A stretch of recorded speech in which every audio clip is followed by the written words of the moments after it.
Welcome back, everybody, to the ArcLight League. This is the final week of Swiss. This is week number 8, and we've got some fantastic matchups for you. And in fact, it's going to come down to the wire this week as several people are battling it out for the final couple of spots in the top 8. I am joined by none other than Derek Charmer over there. Charmer, how's it going, man?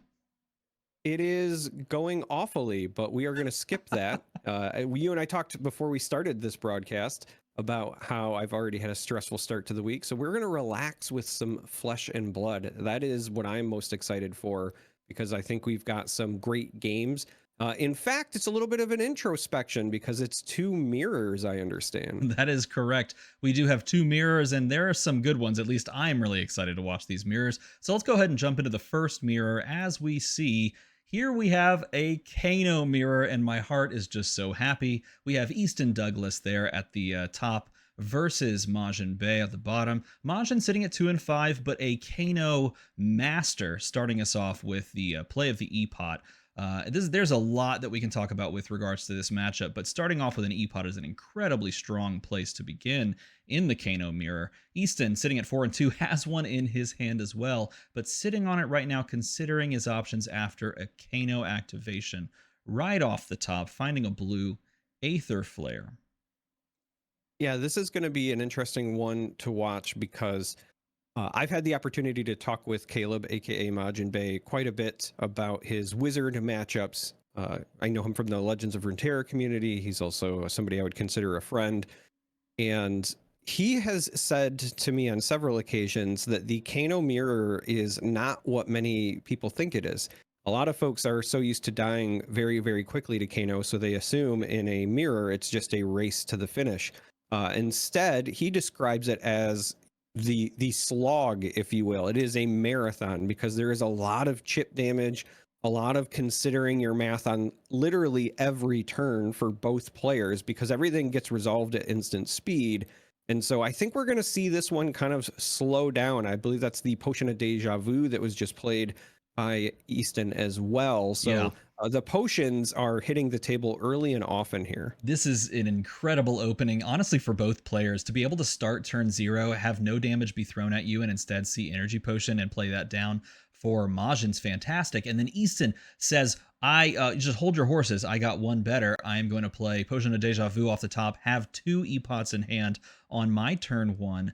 That is a fantastic opening, but this is a great return as well because in turn 0 opening hand, Majin finds and arsenals his own Tome of Fiendal. So, like you mentioned, I've played a lot of Kano and I've played a lot of Kano mirrors. You are exactly on the money. This is definitely a grindy back and forth type of a matchup, and it really comes down to who finds potions, who finds Tome of Fiendal, kind of these spike plays, and how you can manipulate your own hand and your opponent's hand when they have a lot of reds versus when you have a lot of blues. And this back and forth type of gameplay makes it incredibly interesting and very nail-biting at times to actually play through.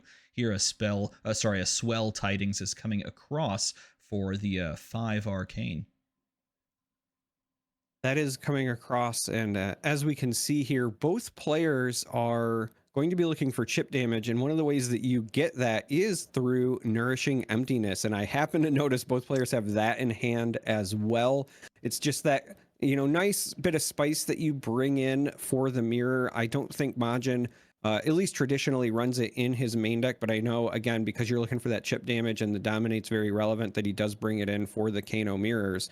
It's just wild to me that both players have found their nourishings this early. Exactly. That is very non-typical. And oftentimes in a Kano mirror, the person who can resolve Nourishing Emptiness first will be very far ahead. But here, both players playing out energy potions, passing, playing out Majin, playing out this very large damaging turn, what put him 10 life ahead, and then arsenaling his Nourishing. He's going to feel very comfortable and very in the driver's seat here, not knowing that Nourishing is on the side of Easton as well. So these players very close in both just power level and the overall state of the game right now.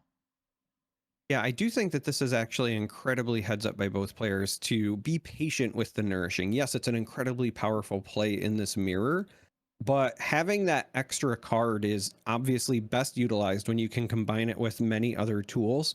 So Easton, for example, when he was developing his board, playing the additional potions and then sitting on the nourishing, that makes sense to me. Similarly, Majin has already got some of that chip damage that's so coveted, so he can be patient with his nourishing as well. And right now we're seeing a blazing, and I believe that's a lesson in lava as well in Majin's hand. So this might be the sort of situation where he now wants to set up his own nourishing. We have the one coming from Easton right now. It does look like Majin decides to block with that blazing instead. Yeah, this is definitely going to be a longer, grindier game. This is not the time where you're going to be seeing some sort of lesson into blazing type combo, unless you just put your opponent on having all reds or they just don't have a hand. This is much more of the I'm going to play Nourishing Emptiness, get my 5-card hand, and then, I'll return and play my own 5-card hand, arsenaling a lesson. Feels pretty solid, but both players still have a lot of play. Don't sleep on the fact that Majin has this huge life lead, though. 19 to 31 is a massive difference, but this is going to be a longer Oh, game, and that is a draw. that is a draw. That is a heck of a 5-card hand because, as you were pointing out, there is that big life lead. And part of the reason that Majin was able to get such a life lead was the early tome. And now we have a second tome of Fiendal here. So if Majin can clear out that lesson in his arsenal on the following turn and then arsenal a second tome, that will really help him kind of widen that gap. And that's really where you want to be, because at some point you expect the other player to kind of catch up. Kano players are great at stacking their decks. So even if it's not through that first cycle, second cycle, third cycle, they're going to have an opportunity. And so the more distance you can put between yourself and them, the better. We do have some damage coming through there from Easton. I believe it was 5 total. So a little bit less of a gap now for Majin. But again, expect this lesson to come out so that we can arsenal that tome and then look to gain a bunch of health the following turn. Yeah, I say that draw on that 5-card hand a tiny bit clunky because he draws some of those big red spells. Two of them, in fact, as you can see, Swell Tidings and Voltic Bolt at the same time. Those are great things to find and put into Arsenal, or to be able to play on a 4-card hand with 2 blues. Those types of plays. When you draw off of that 5-card hand and you end up with 3 reds, a yellow, and a blue, it does feel a little bit strange without, having the ability to Arsenal following. So you're kind of forced into this play. Both players pitching away their Tome of Fiendals, meaning that Voltic Bolt will make its way into the arsenal, and Swell Tidings is sent. Yeah, you mentioned it at the beginning. The idea that this matchup is going to be a little bit more slow and grindy because everyone thinks of Kano as the turn 1 hero. He's going to pop off and do this crazy combo. But keep in mind that when you're playing a Kano versus a Kano, both of these players have access to Arcane Barrier 4 across all of their equipment. So the only thing that can really guarantee damage are those big 5 damage spells. Those will always chip. And you're going to always have this back and forth game plan of like, I need to chip my opponent. I need to demand cards from their hand. I need to make sure I have 2 cards in hand representing possibly 2 blues so they don't think to try and push extra damage over the top. Yeah, 5 is an incredibly important break point. Another thing to consider as we get closer to the end game is going to be how much additional damage you can go over the top. So Metacarpus node is going to be really important to kind of keep track of when we get to that stage.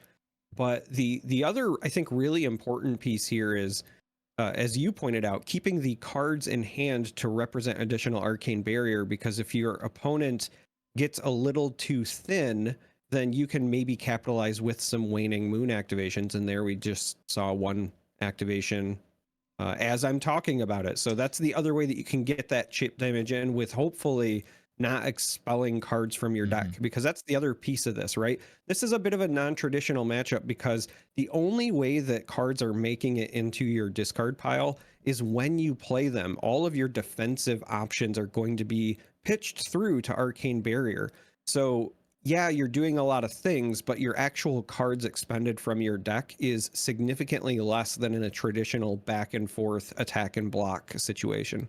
Now, this is a great moment where we see an Aether Spindle on the stack. This is coming from Majin, and in response, with a 4-card plus Arsenal hand, Easton went ahead and activated Kano, finds a Lesson in Lava. Now, right now, technically, in a way, Majin's sort of bluffing that he has a blue. He's hoping that because he went down to 1 card in hand, that he hopes that Easton's sort of pinning him on just having a blue in hand, plus the one floating, so representing sort of Arcane Barrier 4 here. And instead, he calls him a little bit, says, let's find out what's on top, and let's go ahead and send some damage. It turns out that he just can't stop that damage, and that's giving him the capability of continuing on and pushing more. Waning Moon activation for free off of Alluvian Constellus. Looks like he grabbed a Tome of Aetherwind to then banish off the top to do some more drawing. And this is the type of moment that these mirror matches really look for, where you're trying to find that edge of your opponent. Oh, they're not going to stop my damage. It's time to try and get some stuff done.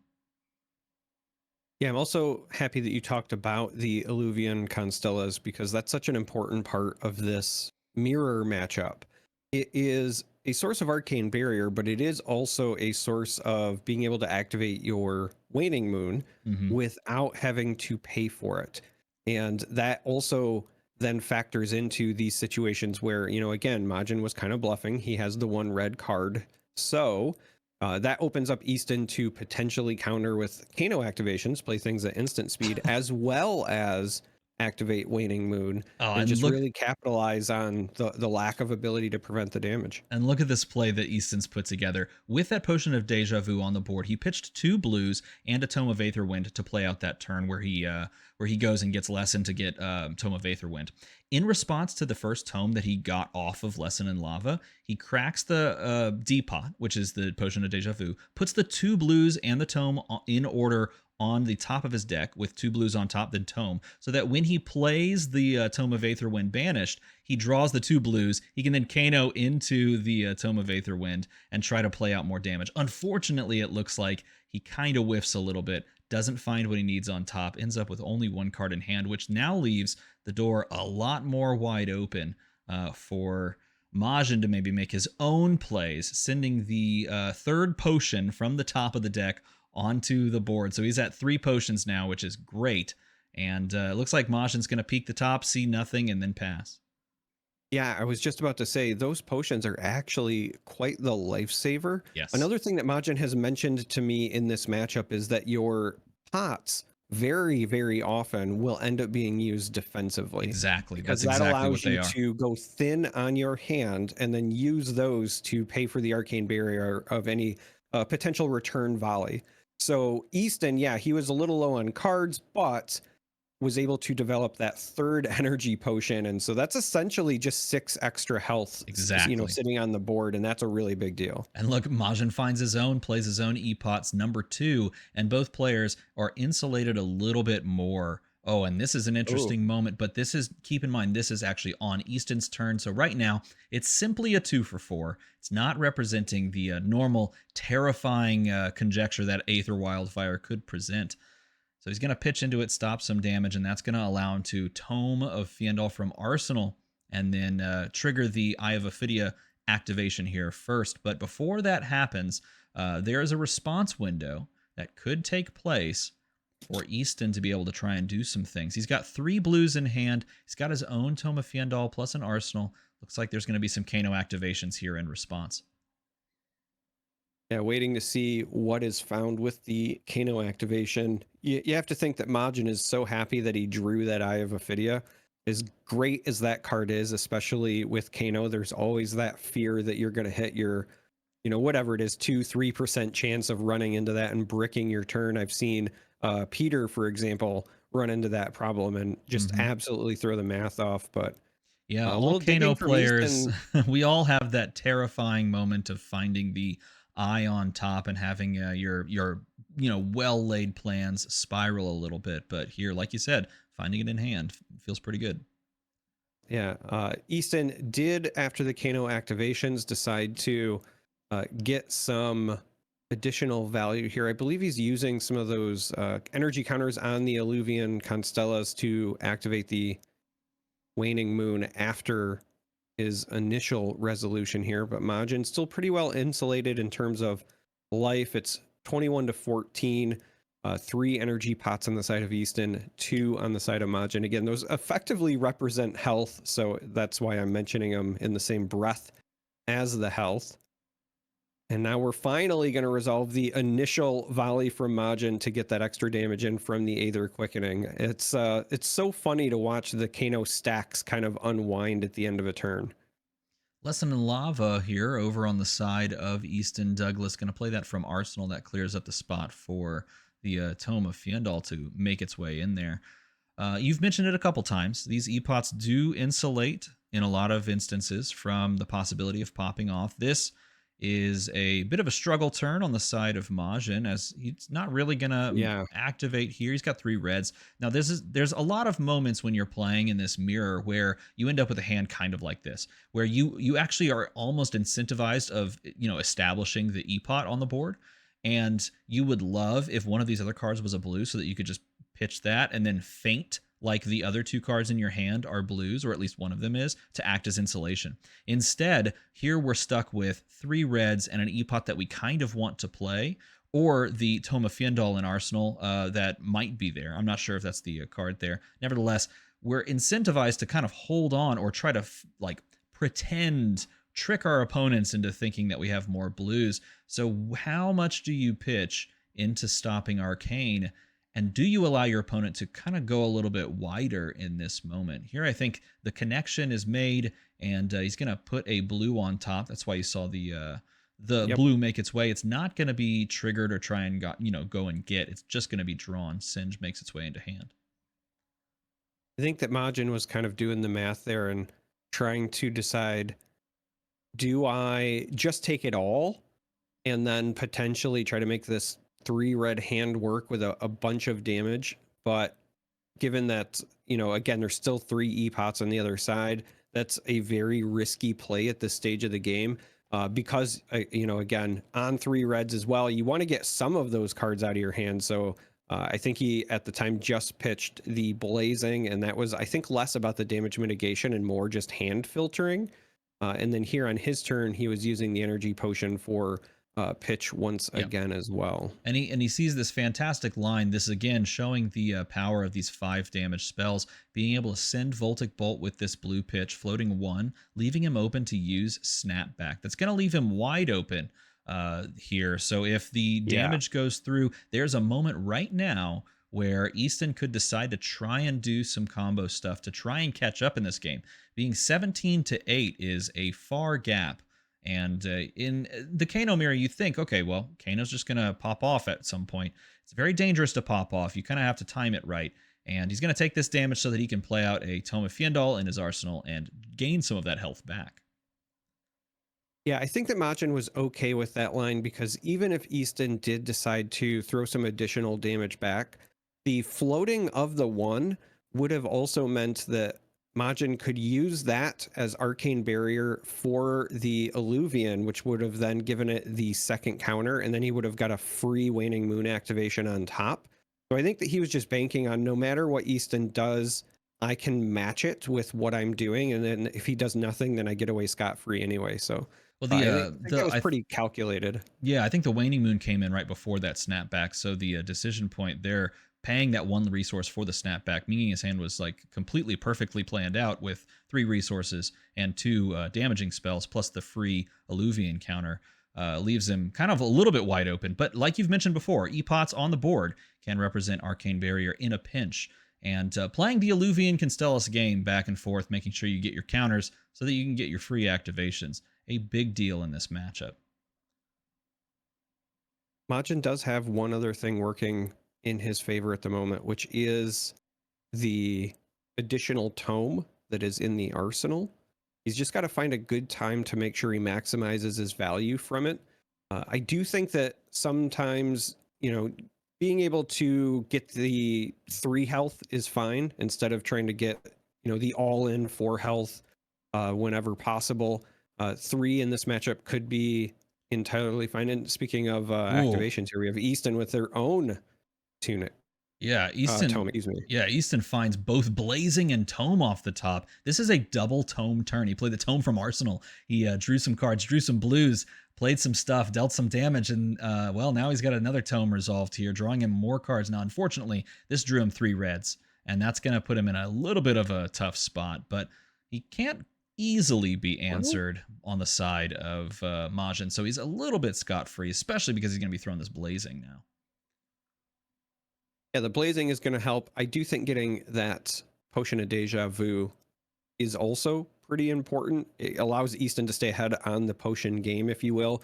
We know that Majin has to wait until at least second cycle before he gets his third energy potion because he was forced to pitch it earlier.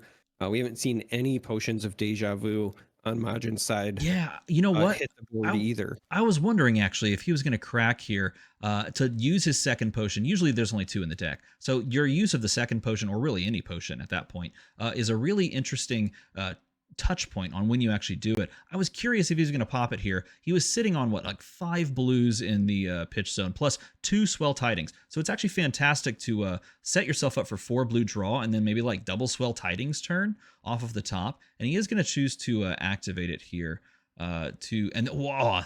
Wow, it was a depot in the arsenal. I thought it was a tome the whole time, but I depot thought it was coming as down. well. I must have missed the tome shuffle earlier because I remember that that had hit the arsenal. But yeah, instead it was the potion of deja vu. It's gonna pass on over arsenaling, and then over on Easton's turn. There's the swell tidings number 1. Did he double stack swell tidings? That's the really interesting question, because if he did, he could pitch blue again here and then pitch the final card in hand to send a second one. If both cards in hand are blue, which we can assume they are because he topped them both, then he could have the resources to play second swell tidings and waning moon without having to take the counters if he wants to. Yeah, the one downside though is that that stretches him a little thin resource Mm-hmm. wise. And while he does have the 3 energy potions, you would essentially be banking on those, I think, at this point, because Yeah. you're at 7 health and Majin has the full grip. If it was a different situation, I would say go for it. But Majin has 2 epots himself, the potion of deja vu, Yep. 4 cards in hand, and the arsenal. It's the full suite available. Majin, though, He took all taking some 5. Yeah. damage. Yeah, That's it took all that's 5. It's a massive choice to take the 5 there. And let's see, he does actually activate a second time Kano. Let's see what. Oh, and it was a gaze. So he puts a gaze on top instead of that second copy of Swell Tidings, meaning that's probably sitting on the top of the deck right now. He can play the gaze and that resolves to hand, allowing him to opt 2. But after he's gotten that in hand, he still has the choice point of whether or not he's going to activate and then pull that Swell Tidings. So in this way, he's able to opt an additional card past the cards that he had already known about because he had set the blues as he saw fit. Pushes past those cards and is able to see the card below the Swell Tidings in a way, which could be even better depending on what he finds. Yeah, that's a great point. It gives him essentially the same amount of deck reach or deck knowledge, but also allows him to stretch one spot further because of the opt. And also because you've done several things on this turn, you can go ahead and activate your waning moon as well. And that's actually a really heads up play when you consider that Majin chose purposefully to eat all 5 before. Mm. He very clearly likes his hand. And so Easton's saying, all right, well, how much do you like this hand?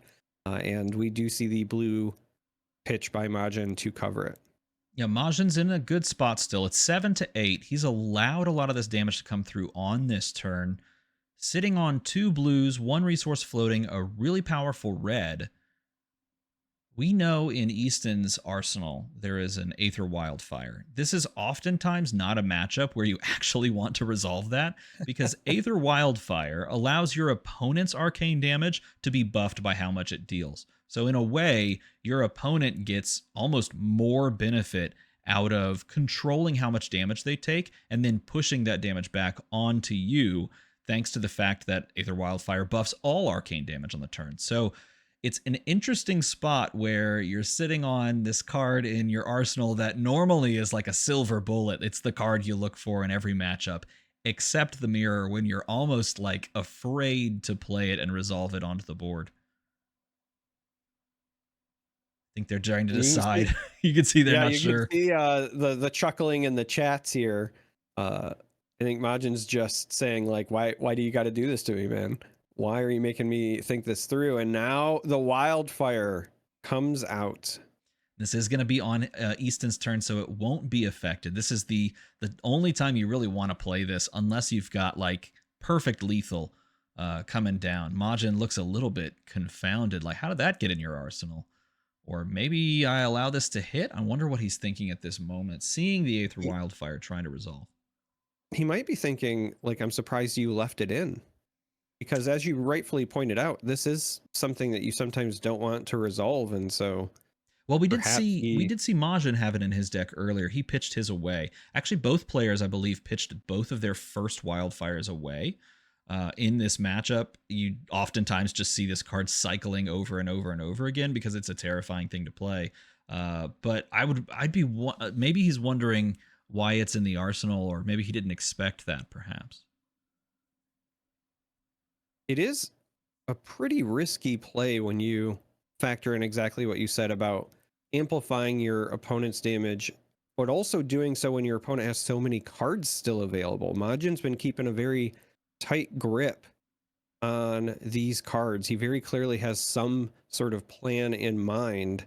So for Easton to present that, I think that's him kind of smelling blood in the water, saying, okay, I want to get as much of that chip damage in as possible because he's sitting on something and this is a window. And so we're going to start with that Tome of Aetherwind. Again, as you said, very powerful. Draws into his own Aether Wildfire along with the 2 blues that he had already. Playing the Snapback from the Arsenal. A fantastic card to have in Arsenal because it can be played at instant speed. As long as you've met its requirement, it's 3 damage for 1 resource. It's kind of like one of those get out of jail free cards that you feel great arsenaling in. I will say Snapback is a card that does not see play in every single list. I have not played Snapback in quite some time, but it's actually quite good in this matchup. It's quite good in a couple of other matchups that you're trying to go wider in. I wonder if it's going to make its way back into the meta with Rosetta coming down the pipeline. We'll see. It's a very powerful card, but definitely has its use cases here and there. That's actually a really fair point, because with the nature of wizards potentially changing with Rosetta, and we know that we're going to get some lightning wizards, and lightning as a element traditionally wants to go wide. Obviously, Snapback is the type of wizard card that almost facilitates going wide. We'll have to wait and see if that does make a bit of a comeback as a result.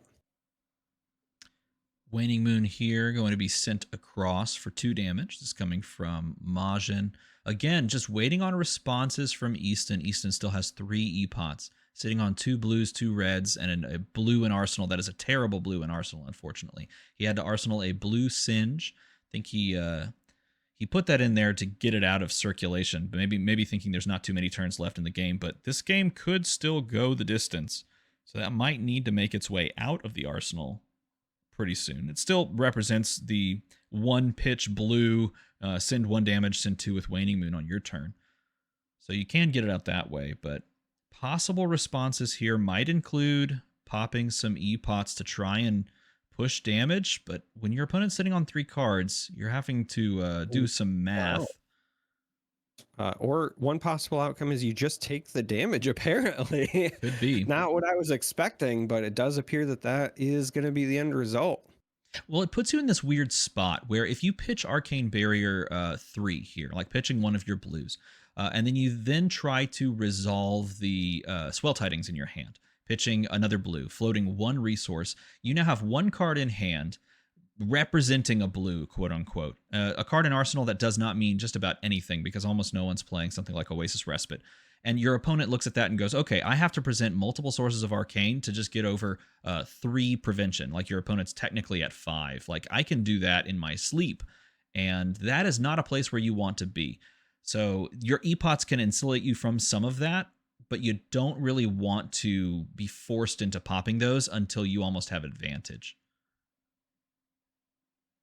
Going down to 2 is Easton. Still deciding if he wants to do anything. He's going to say no. He's going to go over to his turn. He's going to pitch one of those blue. And here we have 2 cards. Now we're representing AB6 essentially, plus 3 epots on the board. This is a much harder position to just fire off a bunch of damage from Majin's perspective. But let's see if he does it. Yeah, looking at the hand, does look like he's got the lesson. He has a couple of blues, a red as well. With only 2 energy potions, though, a little bit less on the resource side, he could fire off a lot of damage here should he choose to. The question, because both players are so low on health, the question is, I think, less about how much you can fire off, but instead how much you can fire off in a particular window. Because of the way all of these resolve when they start flying at instant speed, that is another thing that you have to take into account in this Kano mirror. Yep. Is not like how much damage can I do, but how much can I do in a specific window of resolution. Mm-hmm. And that is also a bit different. It's also dangerous too because the moment that you choose to pop Storm Striders, you have lost your best source of Arcane Barrier and AB2, because your only other Arcane Barrier is attached to Alluvian, which is AB1, and Metacarpus Nodes, which is also AB1. So the moment you fire off Storm Striders and let it resolve, you have now sort of sounded the call for your opponent to start doing the numbers on the table and trying to figure out the best way to kill you. So you will oftentimes see both players pop Striders on the same turn in response in a lot of ways to each other, because you don't want to do that and then have the game go another turn or two.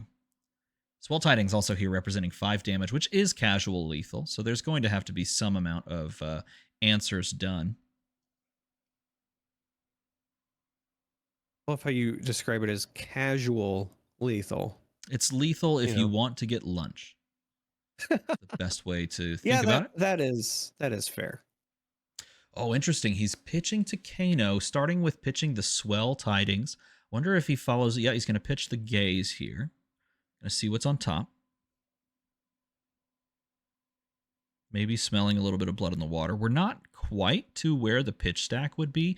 And oftentimes in this game, you get to the pitch stack or you don't get to it. Sometimes you're like right at the edge. And so you're not often play. You can play for the pitch stack, of course. But you have to make a conscious effort very early on to start memorizing that pitch stack and to really consciously pitch those great things. Oh. Here's some responses. Pop in both of the E-pots. Both of the energy potions going.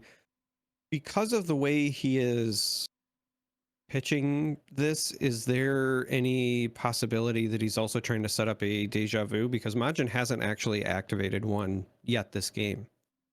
Yeah, it's definitely possible that he could pop deja vu right now. Because you have 5 resources now up in the air, you don't have much more value out of the deja vu because you're never going to be spending all of that at this exact moment. So the question here becomes, so this Alluvian's going to either resolve. Most likely it's going to resolve, and there it is, the resolution. We'll see a Waning Moon be thrown here probably, not allowing the Kano to resolve first. Yep, there's the Waning Moon. Yep. That's for free. That's coming from Easton, trying to add a little bit of disruption. Some question marks on trying to stop the damage. Yeah, one of the reasons that I was thinking through the deja vu potion, because you had so much pitch floating, and because you have that gaze there, I was kind of thinking back to when Easton had set up his own deja vu so that the gaze allowed him to opt 1 card deeper. Sure. And Majin, with kind of so little information to work with at this point, I felt like might have been trying to do something similar where he sets up a gaze with some resources floating to see if there's something worth Kanoing for. We do see that deja vu potion has now been activated.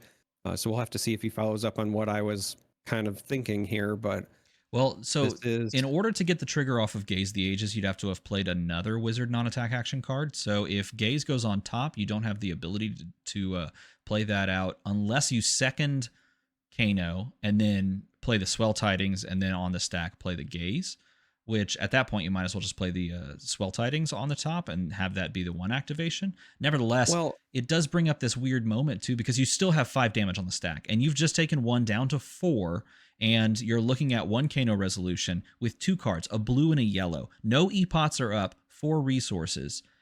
Can you survive this turn if your opponent Storm Striders with 2 of their E-pots, with 3 resources floating as well?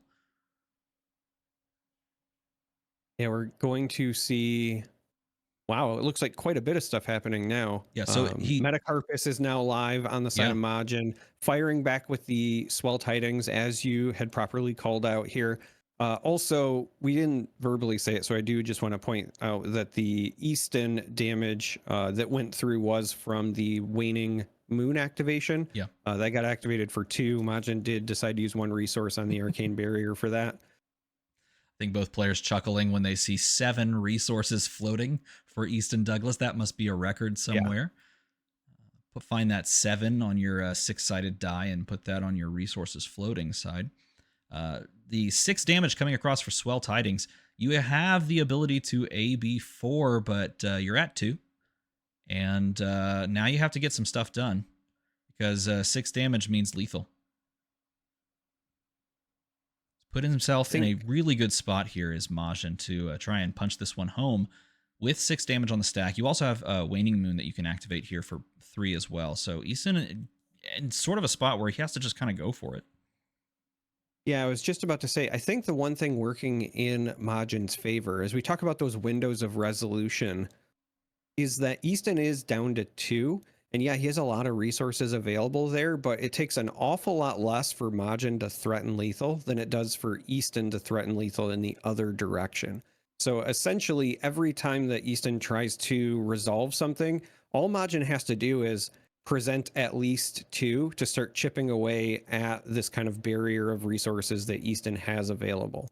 So he's going to Kano here. Kano. Yeah, it's going to find a blue sap. Not necessarily what you want, but it is a spell. So maybe we see a play here for the Aether Wildfire in hand.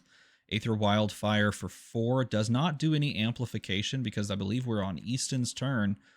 That would come for 4, follow it up with 1 from the sap. We've already used Waning Moon, so that presents 5, but unfortunately, Majin can just stop it with the hand that he has. Yeah, he does have the card still available in hand.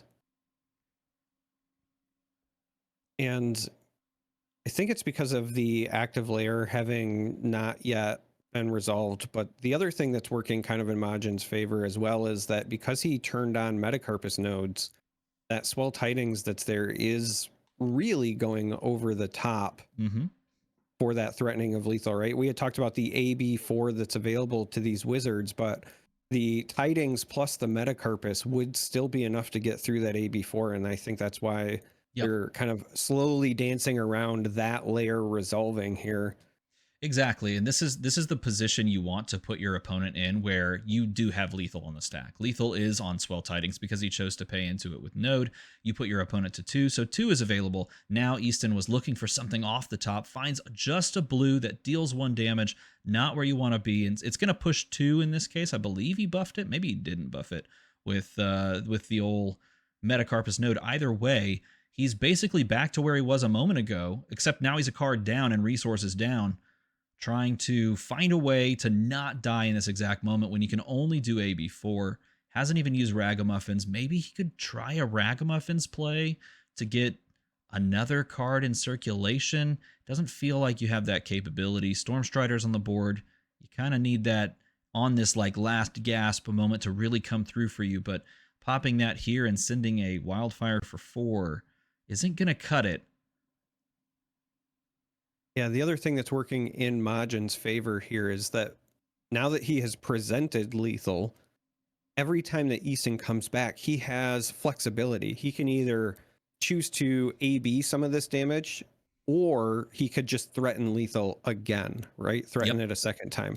So Easton, every time he's doing this, every time he's doing this, he also has to weigh against, like, I have to threaten lethal back, but if I go too thin, then he could just come back over the top again. And if I don't go too thin, then he can just use the arcane barrier that's available to him. And so really, Majin set himself up very, very well with this positioning so that he can kind of really just navigate it any way he wants to. Yeah, and then now this is going to be the answer. Stormstrider's cracked. Yep. Yeah, Stormstrider's here, and the Wildfire in his own arsenal is going to be what comes across. I do want to point out, Ragamuffin's hat did find him an Aether, a Blazing Aether off the top, but unfortunately not able to access it. But he threatened lethal 3 times with Swell Tidings, with Waning Moon, and then with the Stormstriders to actually finish it off. And Majin proves his mastery of Kano and of Wizard in that game, closing it out over Easton, punching his ticket on back. That was a fun one to watch. I am a sucker for anything Kano, and a Kano mirror is, well, it's a good time had by all, in my opinion. I certainly enjoyed it, and I really like when you get to see somebody kind of stretch their mastery out in put it on full display, right? Because as I said before, this is a matchup that I had talked to Majin several times about, specifically because it feels like every event he comes to that I'm either playing in or covering, he's there with Peter, and at one point or another, they either pair into each other or they pair into like the one other Kano in the room. So it has come up a few times, and he always talks about the way he likes to navigate it. We got to see another example here. You prioritize chip damage and Yep. then figure out a way to just kind of exert control because of the health disparity, and it worked out beautifully. Yep, picks up the win. He does, and moves to 3-5. Easton falling to 4-3, still a respectable record. And we're gonna jump into our next game, which is another mirror. This time, no wizard mirror. In fact, it's an illusionist mirror. So let's go ahead and jump down into the arena for this one. We have Lucas on top there, 4-2, playing Prism, Awakener of Soul. And down at the bottom, we have Rhea Adams, unfortunately sitting at a tough 1-5, but also playing Prism, Awakener of Soul. This one, strap in. We're in for a good time on this one because who knows what we're going to see in a straight up mirror. I do want to point this out. I did notice this right off the top. Looks like Rhea presented exactly 60 cards, whereas Lucas here has 64 in circulation and immediately blocks with a popper and an extra card. I think maybe forgetting or maybe just wanting to cycle that card out. Nope, I guess he undid because the Sea Cat is a popper and he blocked with 2 cards. Yeah, I think he's going to undo and be like, yeah, oh, that's right. Celestial Cataclysm. That's a popper in this matchup. Yeah, because it is a light card, not an illusionist card. So does work very, very well as a popper there. And it's that all important 7 as well. You know, we kind of talk about how 7 is the new 6 when it comes to these poppers because of illusionist having so many ways to reduce the attack of poppers and force it through. I think that we're going to see a brawl, a knockdown drag out fight. I know that these are illusionists, but I feel like this is going to be just haymaker after haymaker as they try to force their way through the opponent. Only real differences as I'm kind of looking through here are in the equipment.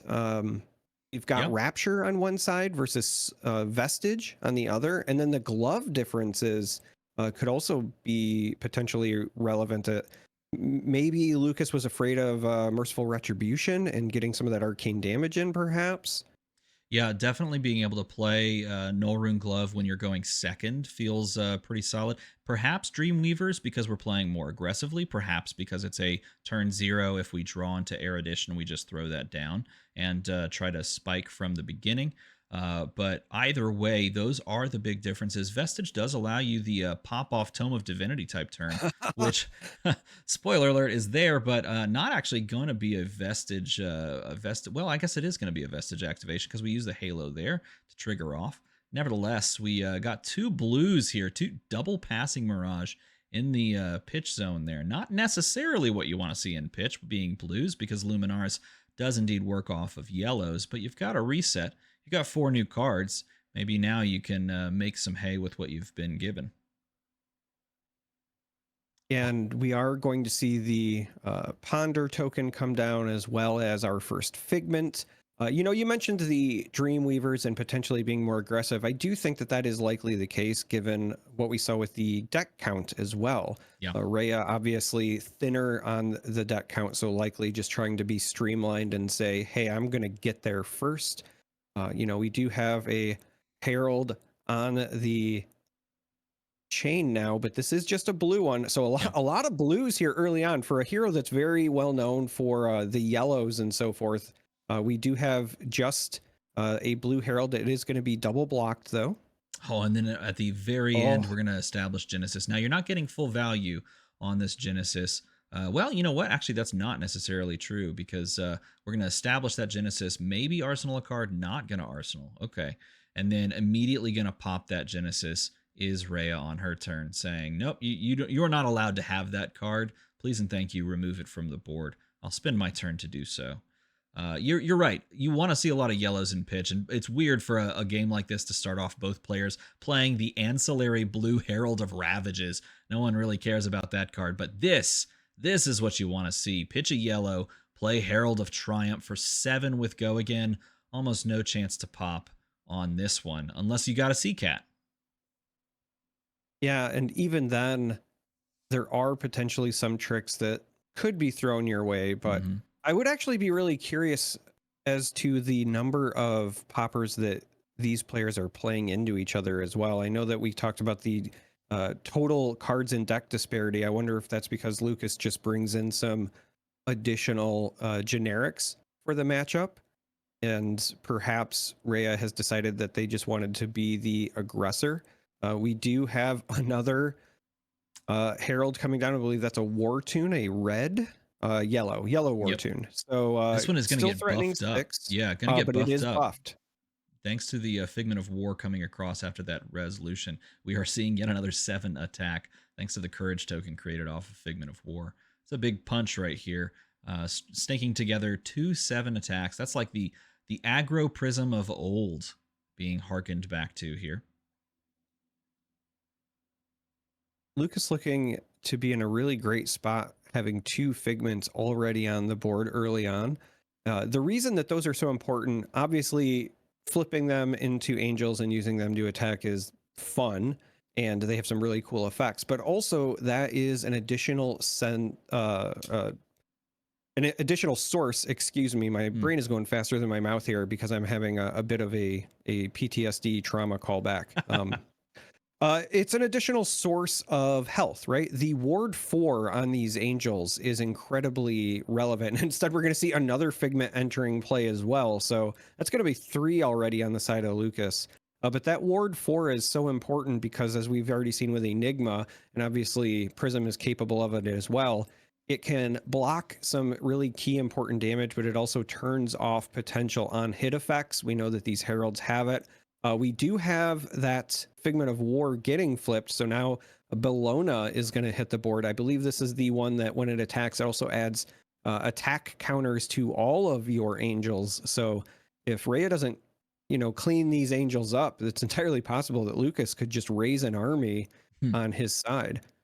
It's interesting that he chose to grab the Figment of Rebirth there as well, kind of conceding that he's not going to try any sort of shenanigans with an infinite loop on ArcLight Sentinels. Nevertheless, you have Bellona down, like you said, could be used aggressively, but also when your opponent keeps a full-on 5-card hand and they're playing this more aggro plan, or at least you think they might be, with the Dreamweavers on the board, having an extra almost defense reaction sitting on the board waiting to protect you feels quite insulated. So I don't believe he committed he's thinking about it, possibly committing a card to block here to stop the on hit and stifle some of these Figments from hitting the board for Rhea herself.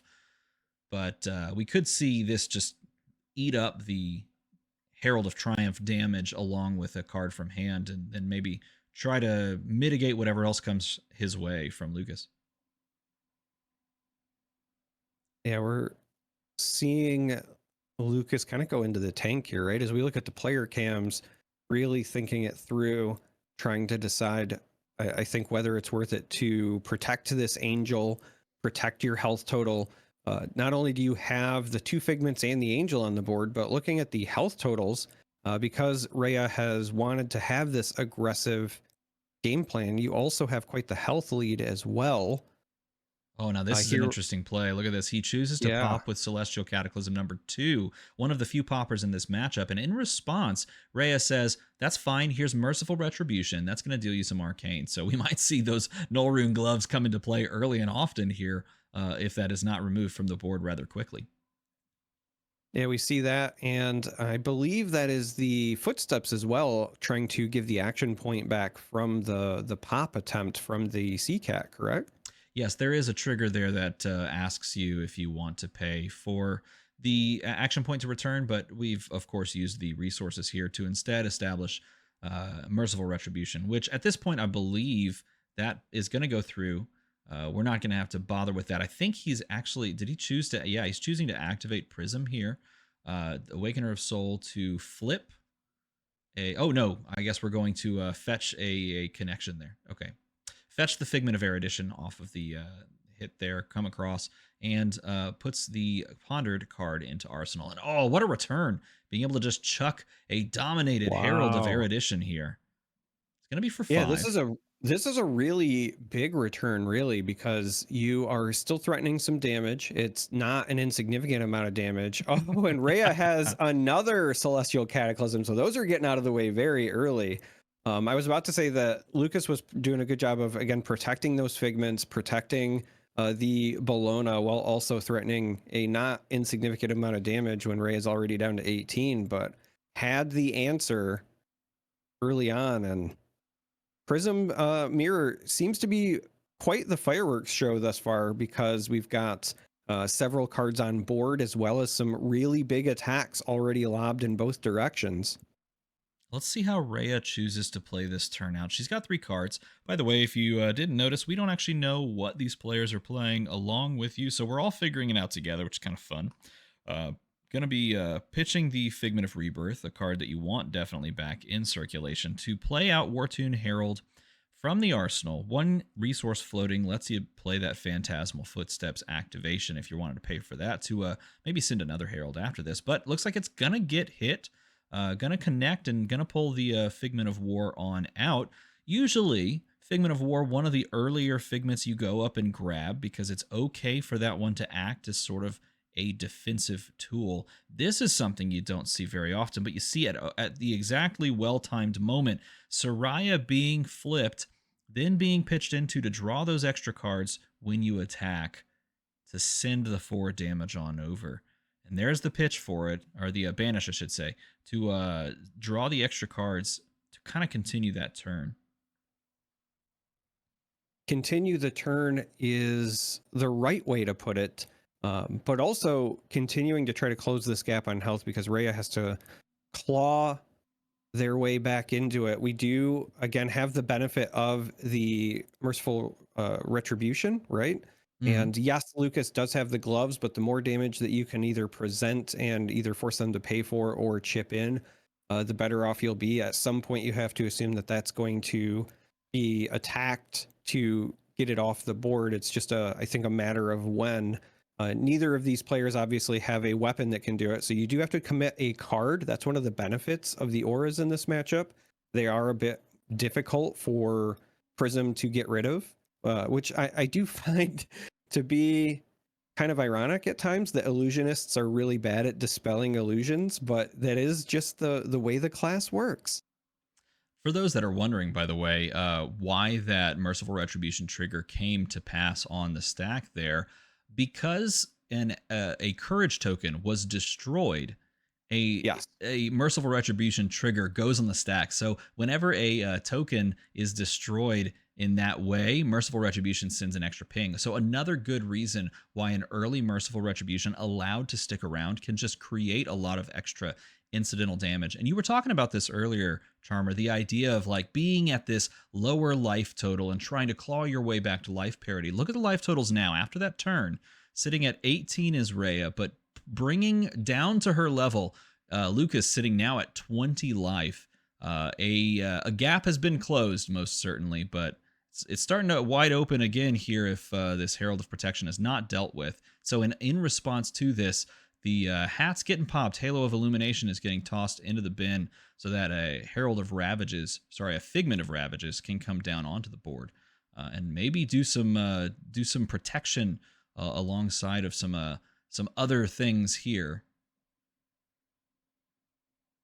Yeah, I feel like Lucas has to do something to either address the Merciful Retribution or find a way to get rid of that Angel of Protection, right?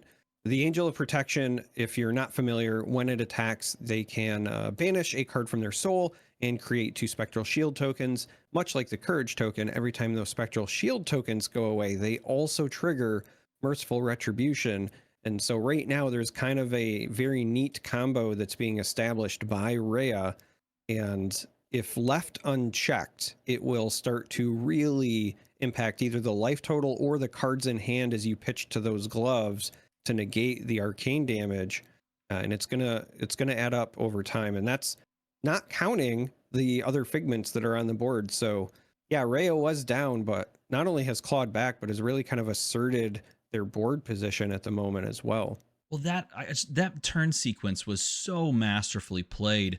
Not only stopping the crackback from the Herald that was coming her way, she manages not only to end that turn by not taking any damage and stopping the turn right where it was. She removes the figment off the board that just flips on her own turn via the Erudition Angel, the Herald of Erudition from the Arsenal. But she also, on the end of the opponent's turn, flipped into Aegis, like you said, so she can put this turn together, go Herald of Erudition, draw 2 cards, Aegis, banish, create 2 spectrals. Now the board is well and truly just out of control, and the turn's not even done yet because she's got 3 cards with which to maybe, if she has it, throw another Herald, and she does. Herald of Ravages comes across, pushing for 7, maybe threatening another. Oh, but no, there's the answer. The Celestial Cataclysm shuts the turn down, shuts the door on it, and outside of one squeak, one tiny poke of an arcane damage in response, this turn is well and truly done. But what a turn, and what a turn cycle it is.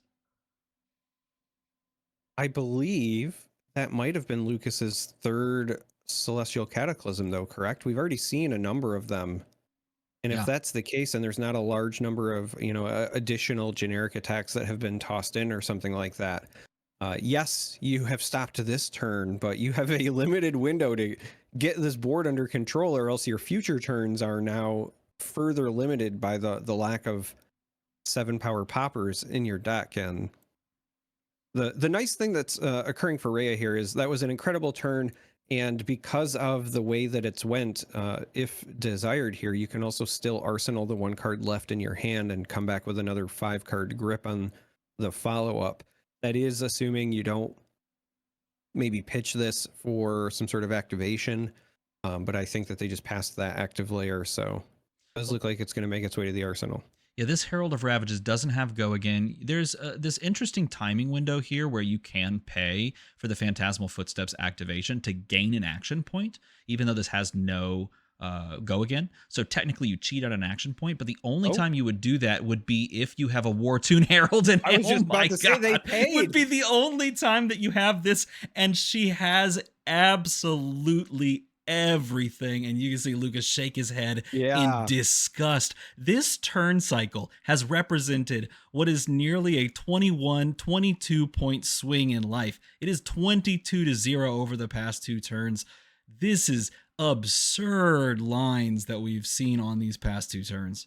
That's not even the true full tale here, because not only is it 22 damage, look at the board state.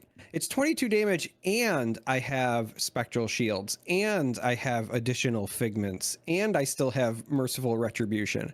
This has been an absolute thumping that Rhea has delivered after a bit of a slow start. They remained patient, and they have delivered.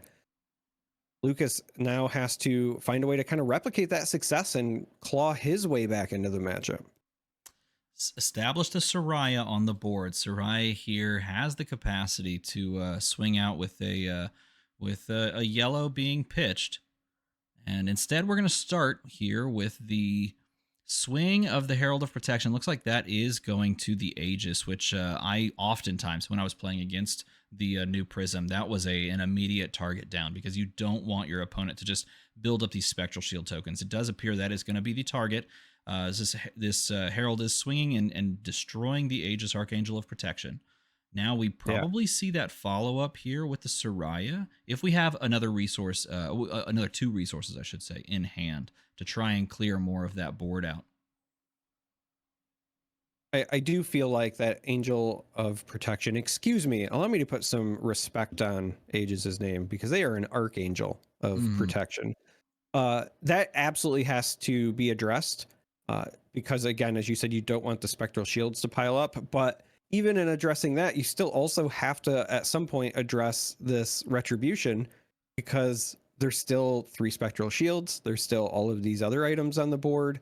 And as I said before, illusionists, somewhat ironically, are not good at dispelling opponents' illusions. And at some point, I think that's going to cost Lucas not just a card, but in reality, likely almost an entire turn, unless you have a way where you can send multiple heralds and then end on a swing into the retribution. But the reality is I don't think that Rhea is going to let up and allow that wide of a turn. So there will have to be, I think, a bit of a downer turn, if you will, to clean that up. And it's something that I'm just very familiar with. As a person who has played a lot of Guardian, let me tell you, there's nothing more depressing than spending your entire turn to clean an aura and pass. But sometimes that's what you gotta do. Archangel of Erudition here, Soraya coming across. It does look like it's targeting the other Archangel on the side. Bellona is going to be removed here. This almost feels like a Dromai game of old where Dromai v Dromai and you're just using your board to clear your opponent's board. Unfortunately, you can't target those Spectral Shields. Those are pesky, those are sticky, and you have to do things like this where you send a Herald of Triumph and make your opponent give you cards or leak those Spectral Shields. So the value created by Spectral Shields on the board in this matchup, whereas, matchups of old like Prism or, Dromai, where you can just target those down, those are far greater in value than you might first think, because they can stop breakpoints with almost impunity, almost like our newest illusionist can. So the interesting choice right now for Rhea is you could try to block this and protect the Spectral Shields, or you could let some of the damage attempt to leak through in the hopes that your Spectral Shields trigger Merciful, and then that would also clear the Spectral Shield on Lucas's side, as well as maybe draw out that final card in the form of Arcane Barrier. Yeah, gonna block here, and yeah, we're gonna just see give the up block. just give up the Spectral Shields. Block here, by the way, for those that didn't catch it, it's kind of hard to see in the current layout. Figment of Triumph was chosen to come out by Lucas, so that something like a Celestial Cataclysm cannot pop the Herald of Triumph, because Herald of Triumph -1's the thing that's blocking it. So it now has the Celestial Cataclysm went from 7 to 6. The Figment of Triumph minuses it again. So Yes. there Rhea chooses to block Phantasmal Footsteps plus that 3 block in that case, and then soaks the rest with the shields. And so it did draw out that final card from Lucas, so unable to Arsenal in that instance. Avalon, Does look like, Archangel of Rebirth, gonna come across and attack. I didn't see. It does look like it is gonna just remove the Archangel on the other side. Angels punching angels is the name of the game. and I think Rhea is fine with that ultimately, because if you can just be the person with the angel left over, right? You just want to have the last angel standing. You want to be the Highlander of angels. Then you hopefully come out ahead when it comes to dealing with your opponent. We had a lot of fireworks a little bit ago, and then since then it has really been a back and forth of trying to keep the board under control. Health totals haven't really moved a lot as players navigate, and I think this is pretty standard in illusionist matchups, where you've got a couple of really flashy turns, and then the rest of it is kind of bookkeeping until you can set up your next flashy turn. Well, Tome of Divinity is pretty flashy. Plays Tome of Divinity, draws himself 3 cards. Lucas pumps his arms up in the air, hoping that he draws something good, and then ends the turn with Wartune Herald for 6 here. Phantasm represented, but he's trying to make his way back in the matchup. Down 9 points after that incredible swing. I just want to point this out. Rhea, over the past few turn cycles, taken 0 damage. The last time she took damage, Lucas was sitting at 28. And now is at 9 after just a masterful series of exchanges where she's just gotten the better of the board and the draws and just about everything you can point a finger at. The only thing she doesn't have at this point is a soul, because she's used all of it to create these amazing archangels. If it weren't for card games, a statement like that would have significantly different context. Someone will clip that and then send that to Rhea, and I will eat my words. Rhea does have a soul, just not Rhea, within the game of Flesh and soul. Blood currently, because they're expended to make more arcade. You get what I'm saying. Nevertheless, 6 damage and you're winning by 9 is what I'm trying to say. Yeah, I mean, both of these players are not just great players, but also great people. They're always a pleasure to talk to at events. Just bring a lot of fun and energy, I think, to the Flesh and Blood community. So naturally, I don't think the Rhea will see your clip and think any less of you. But it is just kind of funny that is something that frequently pops up when you are talking about, especially this Prism, right? The Awakener of Soul. She's got a soul mechanically. She's got soul in the name. Perhaps she enjoys soul food. I know that's a card that is frequently run, so why not, right? I wish that card were frequently run. I loved that card. It was a pet card of mine that I realized was just terrible, which is sad. It's sad to I was trying to realize talk that your it up. pet cards were Yeah, I was trying to terrible. talk it up. Everybody has, I think, the pet cards that they want to make run work, or that that you want to run. Um, for me, like mine is Pursuit of Knowledge. Every time that I think I can make it work, I'm always trying to run it. Like I've tried running it in Uzuri. Yeah. I tried it in Bravo for a bit because it was a blue and I could pummel it. I just want it to be better than it is because it's so much fun.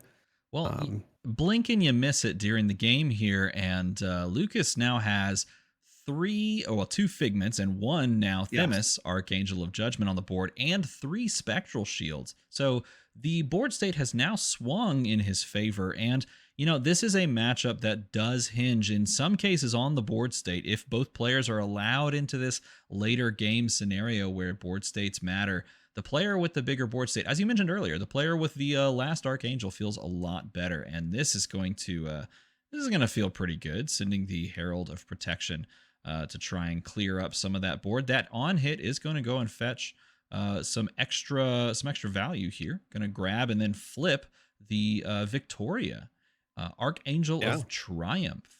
By the way, side note, fantastic cosplay at World Championships in Barcelona last year was Victoria, Archangel of Triumph. Yeah, that was a wonderful cosplay. The person really put a lot of work into that. I liked the banner a lot. It was something that I think helped that stand out. But yeah, you're right. It is a blink and you miss it because this is something where there's a lot of activations and resolutions and things like that go pretty quickly with this interface. If it was a more physical game, we'll say, then you would see the players searching their deck, shuffling, doing some of those things. But instead it's hey, these connect, and then suddenly there's an angel on the board and it's swinging. And we're in one of those situations now where we do have another Herald of Ravages. I believe that's a red because of the 7 damage represented there that is being swung. And 7 is a lot when players are at 8 and 12 health respectively. That is a not insignificant amount of damage. I think we're going to be hitting the point in the game where blocking is a lot more relevant, as is the cards in hand. Yeah, no, 100%. 7 damage here, almost representing casual lethal, asking a lot of questions of Lucas, who wants to kind of try and put together a strong turn, managed to whittle down the life totals to almost parity, but sitting here looking at a Herald of Ravages, threatening 1 point of arcane damage on the back end if it connects. Of course, another search if there are even any more searches left available. If we've got any more Figments, that is one thing you do also want to keep track of. If you're playing this deck in physical, or really this mirror match in physical paper, looking at your opponent's Figment count, counting through the graveyard, how many have you dealt with, how many do you suspect that they have left in the deck, because sometimes this hit, if they're out of Figments, represents no secondary activation and just the extra point of arcane. And that's one of the interesting bits, because obviously, as you said before, we sadly don't know the full deck list. We're kind of learning as we go. On the one side, actually, I think on both sides, I don't believe I've seen a Figment of Tenacity from either player yet. Yeah, that's one that's not often run. I was just about to say it's not necessarily run in every deck list. Makes me a little bit sad because it's legitimately one of my favorite art pieces in the entire game. I love the big serpent, that kind of almost Norse feel, but that is one that we haven't seen from either player thus far. Here we've got another War Tune swinging for 7, and yeah, War Tune Herald here, by the way, pitching the Light of Soul and getting the activation of the Light of Soul, I believe. Yeah, and very exciting. I was going to say, I think Lucas is also hoping that this connects because we saw a little animation from the player cam there. I wish that we could have heard the exchange. There was some pointing, almost like, you want to let this go through, you want to drop down to 5 and make this interesting.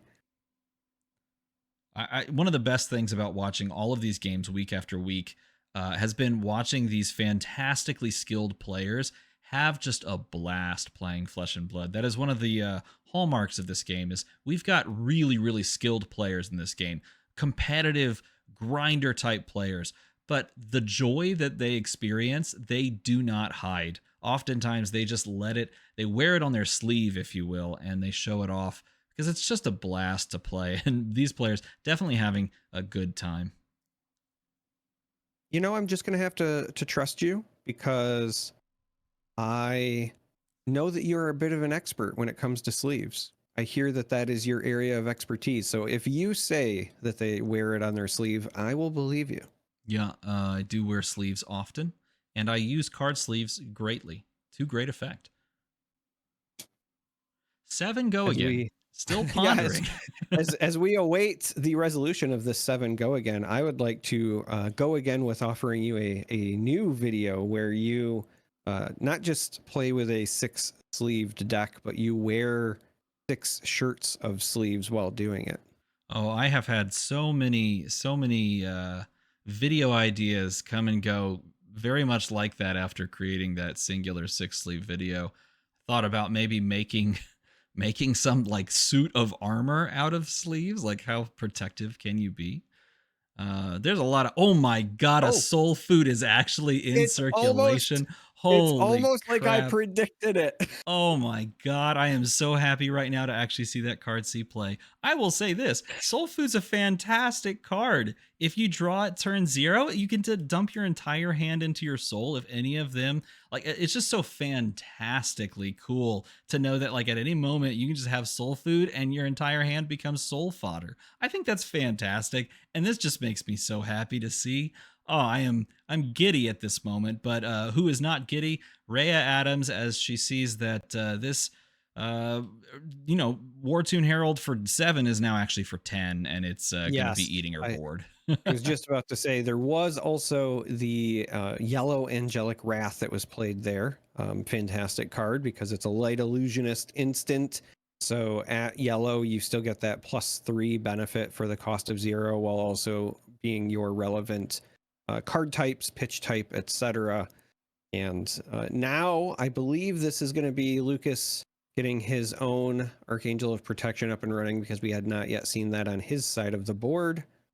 It's a big time for this too. Has the capacity to trigger the effect here as well, getting 2 spectral shields, and that's exactly what he's going to do. The only card in Soul that he got off of that Light of Soul trigger is going to come out so that he can now create 2 spectral shields and send 4 unpoppable damage with Aegis, Archangel of Protection, grabbing and resting some of that tempo back onto the side, dealing like a chunk of damage and taking the board away from Rhea, trying to put something together here, sitting at a precarious 2 life, where unfortunately at this point, you're almost being threatened lethal every single turn now that that Figment of Ravages could be flipped at any moment if you get another card in Soul. So in a way, he's going to have to protect his own life total, but also the ability for Rhea to get more things in Soul, because if Figment of Ravages gets flipped and has the capacity to activate its effect, you just deal 2 arcane damage right there.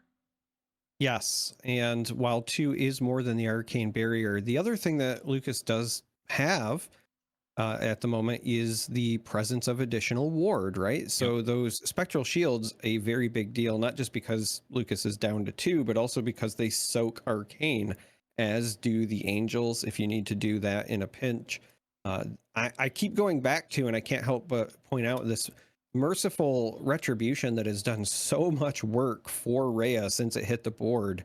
It has really been a source of a lot of either leaked damage or, for lack of a better way to describe it, leaked tempo because of the cards that had to be pitched to prevent that damage at different times. And Yeah, I think right now we're just awaiting this War Tune, correct, to hit the actual chain link.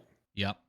Yeah, there's a lot of value that Merciful provides. Like because in this moment, let's take for example, in this moment, if Lucas, for example, does not have a very strong blocking hand, like let's say he has a Figment left in deck and he drew it, and the other cards, like maybe it's an instant, maybe it's his own Merciful, and maybe the only card in his hand is another copy of CCAT or Command and Conquer or something like that. Blocking this effectively and popping it is going to result in Merciful triggering and him having to pitch into Arcane Barrier, or in this case, soaking with a Spectral Shield. And so he's kind of trapped between like multiple avenues for Rhea to find a lethal, and he's got to find that narrow way through to try and thread the gap and not die to arcane damage from multiple sources and just being punched in the face by an imaginary angel. Yeah, there's nothing imaginary about that angel, unfortunately. It is very real and very threatening. Well, But I know what you mean. It is absolutely an imaginary angel in that regard. still I can't help but notice both players still above 30 cards in their deck. So while this has been a bit of a brawl, not looking like it's going to go the route of fatigue, at least at the moment. Interesting, like you point that out, because remember, Lucas actually sided in 4 extra cards, going to 64 cards played, and Rhea currently sitting at 36 to Lucas's 35. Rhea actually has card advantage in this moment overall, and both players, of course, pulling cards out of their deck via Figment activation, so perhaps some of that factors in, but you can also just see the tail of the tape watching this one back. Rhea at certain moments have just found these powerful play lines to allow her to wrest cards and tempo away from Lucas. Here he's going to soak some damage, soak up the Vestige block there, and pass on over.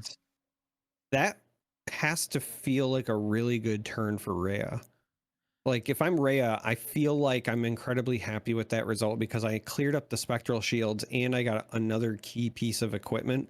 And as you were mentioning before, that Figment of Ravages almost represents an end game of sorts. And so if you can get rid of those Spectral Shields, that's just one less thing in the way for you to have to worry about it, really. And so some key pieces gone now for Lucas as he tries to stay afloat.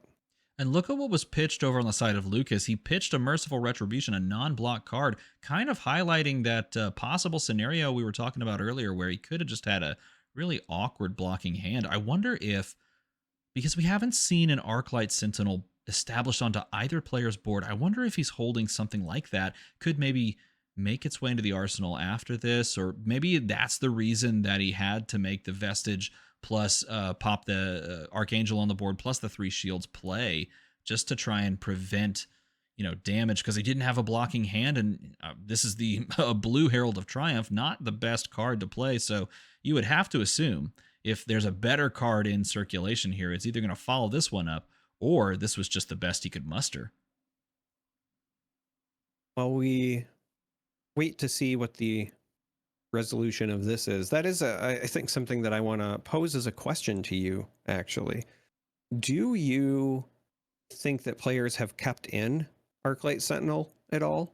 I mean, obviously this is the ArcLight League, so I feel like they should be required to keep at least one in. I think that's the unwritten rule. But jokes aside, legitimately, I was talking about Soul Food earlier, and then one actually showed up, which, I'll be honest, I'm a little surprised by it. I think that it's a good card, but I wasn't expecting to see it when I was talking about it.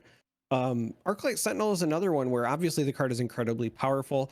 It does a lot in certain matchups, but particularly in the mirror, do you think that the risk is worth the reward, or do you think that these players have opted to side them out? Well, it's an interesting question to ask because oftentimes a Prism player will start by simply just playing an attack, almost like a Guardian would. And so there's not that opening salvo window where like they play a non-attack and then I play Arclight Sentinel and now they've wasted a bunch of value, unless exactly Dreamweavers is popped and then you get to play Arclight Sentinel. That could be a moment.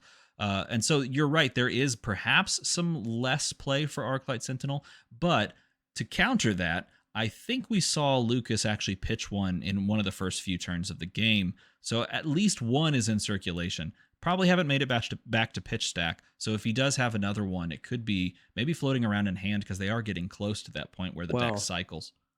and I was also going to point out, I'm not sure that the pitch stack really matters because of the figment searching. Ah, true. Correct. No, So that's there's very going to be so true. much shuffling Hmm. occurring that, Oh, yeah, 100%. you know, if 100%. there was ever if there was ever anything that would make me want to play Prism, it's that you shuffle your deck so much, You because don't have to memorize a anytime pitch I don't stack. have to, yeah, anytime I don't have to worry about pitch stack, I'm happy. I did learn how to, you know, count cards and so forth many moons ago because I played the Decipher Star Wars game, Mm. and that was almost a requirement, especially for setting up your destiny draws. But just because I can do something doesn't mean I want to, especially when it's mentally taxing. And this game is already such a, you know, just difficult game. And so, on that note, we finally have some Oh. movement here. We have a soul shield being put in front of this attack, followed by the pump. We get the, again, yellow angelic wrath to take it over the top. Yep, and that is the really interesting counterplay because Soul Shield there possibly could serve as a good arsenal target. It could serve as something that gives you extra value if they do follow this up with something stronger. But turns out we use it there to possibly stop this turn and hope that they don't follow up with something that attacks for 6 on a 5 power attack, and then they follow it up with Angelic Wrath, and we get a little bit punished. But it does mean that there's probably no follow-up here, and we might just see the old Arsenal or the flip into a pitch into attack with something like their own Figment of Ravages from Lucas. You know, it is worth noting that Angelic Wrath is another instant. So when Yep. you were talking about a low block hand, that was in fact the case, right? We had the Merciful Retribution and the Angelic Wrath, plus whatever this mystery card is. There is a chance that there was a window for Rhea to close things out if Mm-hmm. it went just a little bit different. But instead, we're going to see a blue, I believe that's a Herald of Protection being sent. Yep, Herald of Protection Blue is coming across, threatening an on hit. There's no board state to try and soak this up, so this is just an honest 5 power attack with Phantasm. Interesting. Celestial Cataclysm was in the hand for Rhea. That was the possible block there. If you don't block with Soul Shield, which does go to your soul, which is a benefit to blocking with it. Instead, you just pop the Celestial Cataclysm, onto the block, and then that pops the attack. It gives you the capacity to maybe save that Soul Shield for something else, or just pitch it right now. And it turns out she chooses to play it out like this. Celestial Cataclysm becomes the pitch target, so that you can get a card into your soul, so that you can set up this end game where you maybe get 2 cards in soul, maybe a second Soul Shield here down the line that you could draw into, so that you can do the Herald of Ravages flip. Sorry, not Herald. The Figment of Ravages flip into the attack, banish the second soul, and push for a lethal with 2 arcane at the end. That's maybe the line she's thinking of here. I wonder if that's what she's going to play to over the next few turns. Yeah, I think that would make an awful lot of sense. I feel like part of the math that Rhea was doing before was, I have this popper, but I also have the soul shield, and it's been a bit since Rhea has had any, active soul, right? It's been pretty bare bones for a bit. Setting up the soul shield into this herald would have given her a bit more breathing room in that regard. The other reason I think that this line potentially makes sense, if I remember correctly, Lucas has used all of his Celestial Cataclysms, and I believe this might be Rhea's final one. We saw a lot of them early and often, and so if you don't want to use up your very last popper, saving it to pitch and then either just hoping on a second cycle or one last shuffle if you do have one Figment left, getting it back into circulation could have been very relevant. And of course, I said that, and looks like I was wrong. Looks like that was Lucas's final one. It was hard to remember whether it was a 2 or a 2 or 3. 3, yeah, 100%. Yeah. I love how he establishes it on the board and then says, "No, wait back." Rhea goes, "Oh, okay," and then he undoes and he goes, "Oh, okay, there we go." So Rhea wondering if that's going to be the block here. That would leave Lucas with a 3-card plus Arsenal hand, and that does look like it is going to be the name of the game. It's also going to stymie the turn, but it's going to force him to pay resources into stopping the Arcane Barrier, and he's going to do that. So he is going to pitch a Genesis, another non-block card, so that he can actually establish or to protect his life total at 2 and not take any further damage. And it's going to go back. I think they're undoing. Maybe he's not going to pitch. I wonder if he is going to pitch, or perhaps it's just going to bounce back on over. Oh, he isn't going to pitch. Okay. Oh, I was gonna say I would be shocked if he didn't pitch, but he didn't. So Oh, and this is why it was an me shocked. ArcLight Sentinel in the arsenal. So that Yeah. turn that we were talking about, he had 3 non-block cards: an ArcLight Sentinel, the Angelic Wrath, and then the Merciful Retribution, and a singular attacking card in a blue Herald. And so in that moment, he had to make the block with Vestige plus the stuff that's on the board, because he has this. This is all he has. This is potentially an annoyance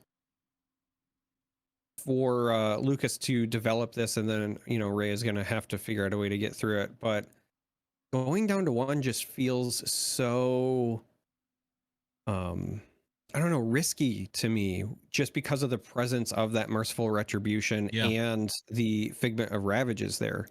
And because of the Figment of Ravages, the way that the wording is on it, and the way that the 2 damage is dealt to any target, etc. If you swing into the Sentinel with the Figment of Ravages, you should still be allowed to do the 2 arcane damage, correct? I don't believe so. We actually may find out, because she's got 2 cards in soul here. We might find out on the next turn, but I don't believe so. The text on, I believe it's Secum. Yep, Secum. When Secum attacks, you may banish a card from your hero's soul. If you do, deal 2 arcane damage to any target.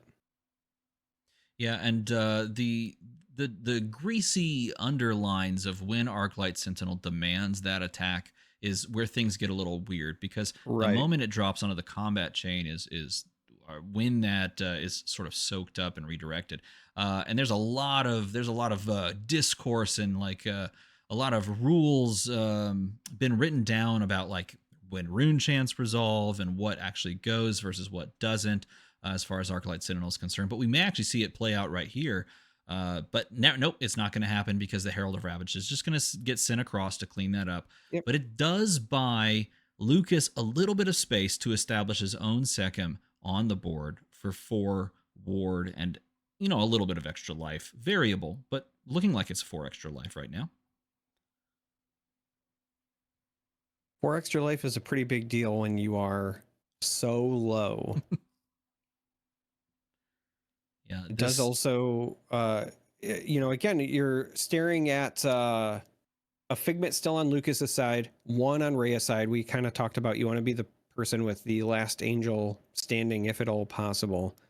It looks like she's choosing to banish the card from Soul and flip the Figment. No, she's deciding against it. Perhaps, or perhaps not. The Figment of Ravages does represent a potential lethal over the next few turns, so she's not going to choose to do it, instead just arsenaling and passing. But that gives the space over to Lucas here for Herald of Protection Blue to come across. Herald of Protection Blue is very relevant because of the potential of the Spectral Shield. And we've kind of talked about how Lucas needs to protect the life total, also needs to protect against arcane damage. Being able to come up with a Spectral Shield here would be very, very good for Lucas, on top of the ward that is being represented by Secum. Is that a no block? No, a follow-up Soul Shield. I was going to say a no block would be suspicious, so I expect a Soul Shield here, which will make its way into the Soul as well. That's going to be one of the last Soul Shields that we've seen, but it's not the end of the turn, because Secum is going to come across. 2 cards still left in hand. I think one of those has to be pitched, and there it is, that Passing Mirage that's been cycling around and around in the deck. This is going to come for 2. 4, I should say, with the possibility of 2 if you had a soul. But in this case, no soul for Lucas. Not literally, but within the game, of course. Now, does he have the absolute god draw of a War Tune Herald to try and finish this turn off? If so, that would be a massive swing.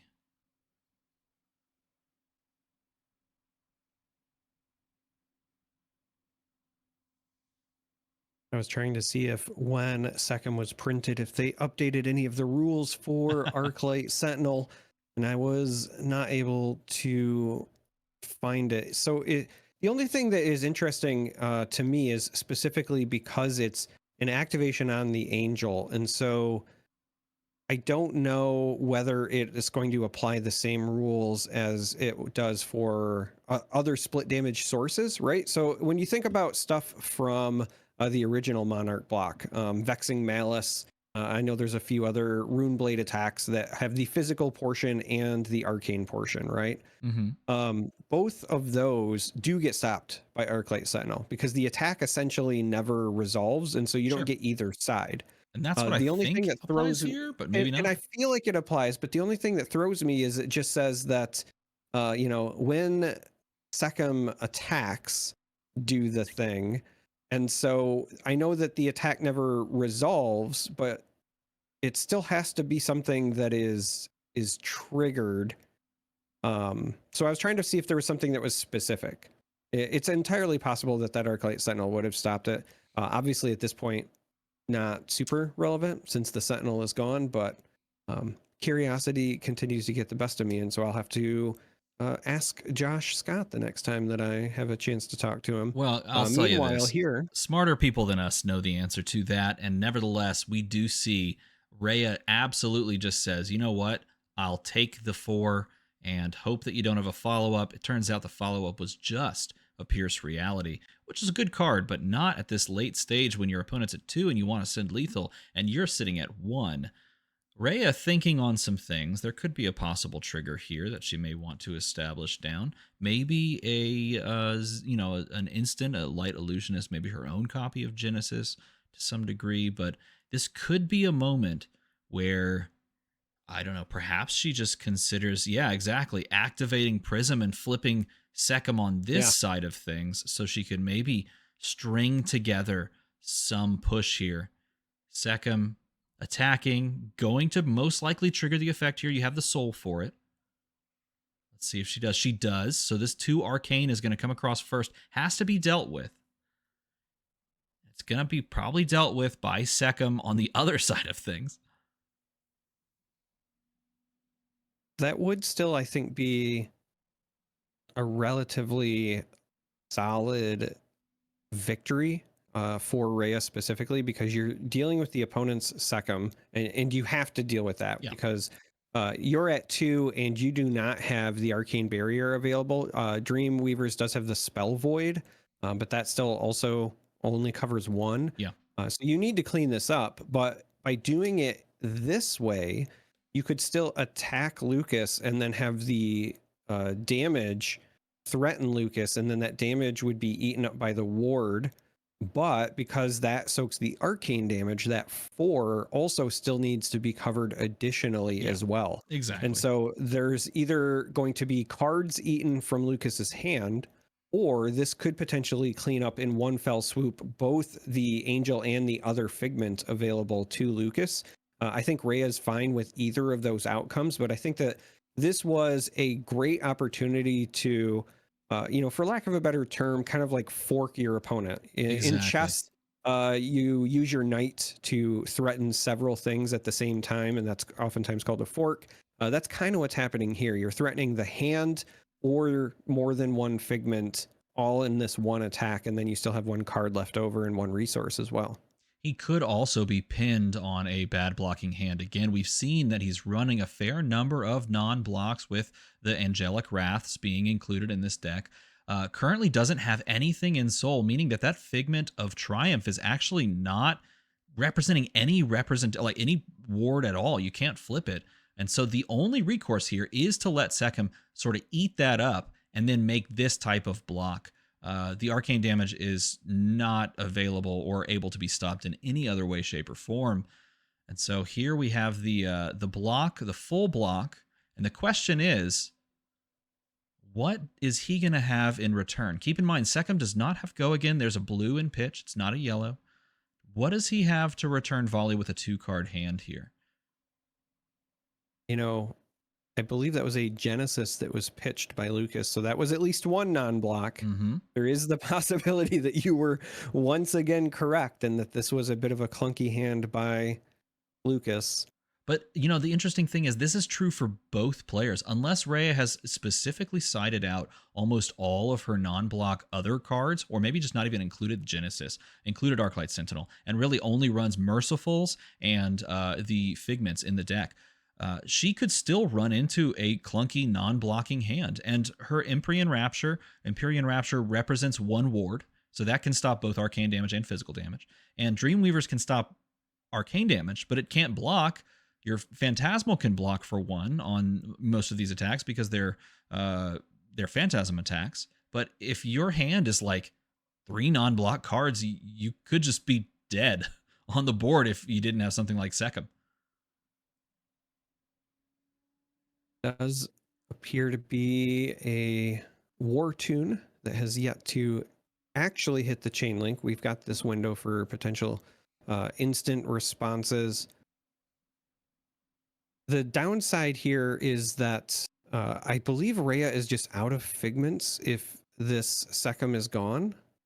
I'm trying to think back to all of the ones that were played. Again, we had talked about the poor Figment of Tenacity that has the amazing art but is not often included. And the only thing that I'm struggling to remember is whether or not I saw Rhea play Triumph, right? So that might still be there. I know that obviously Lucas has the Figment of Triumph on his board. But yeah, I believe we talked about how awesome cosplayers are when Triumph was I was going to say, I feel like we saw Rhea play Victoria already. And if that's the case, I hesitate to say this because every time I've said like, hey, Lucas has used all 3 Cataclysms, he plays the 3rd, even though I thought he had done all 3. I know obviously Rhea still has 1 Cataclysm left in her deck. We saw her pitch that, it went cycled back in, but I really do feel like she, unless she runs Figment of Tenacity, is at the end of her rope with the Angels.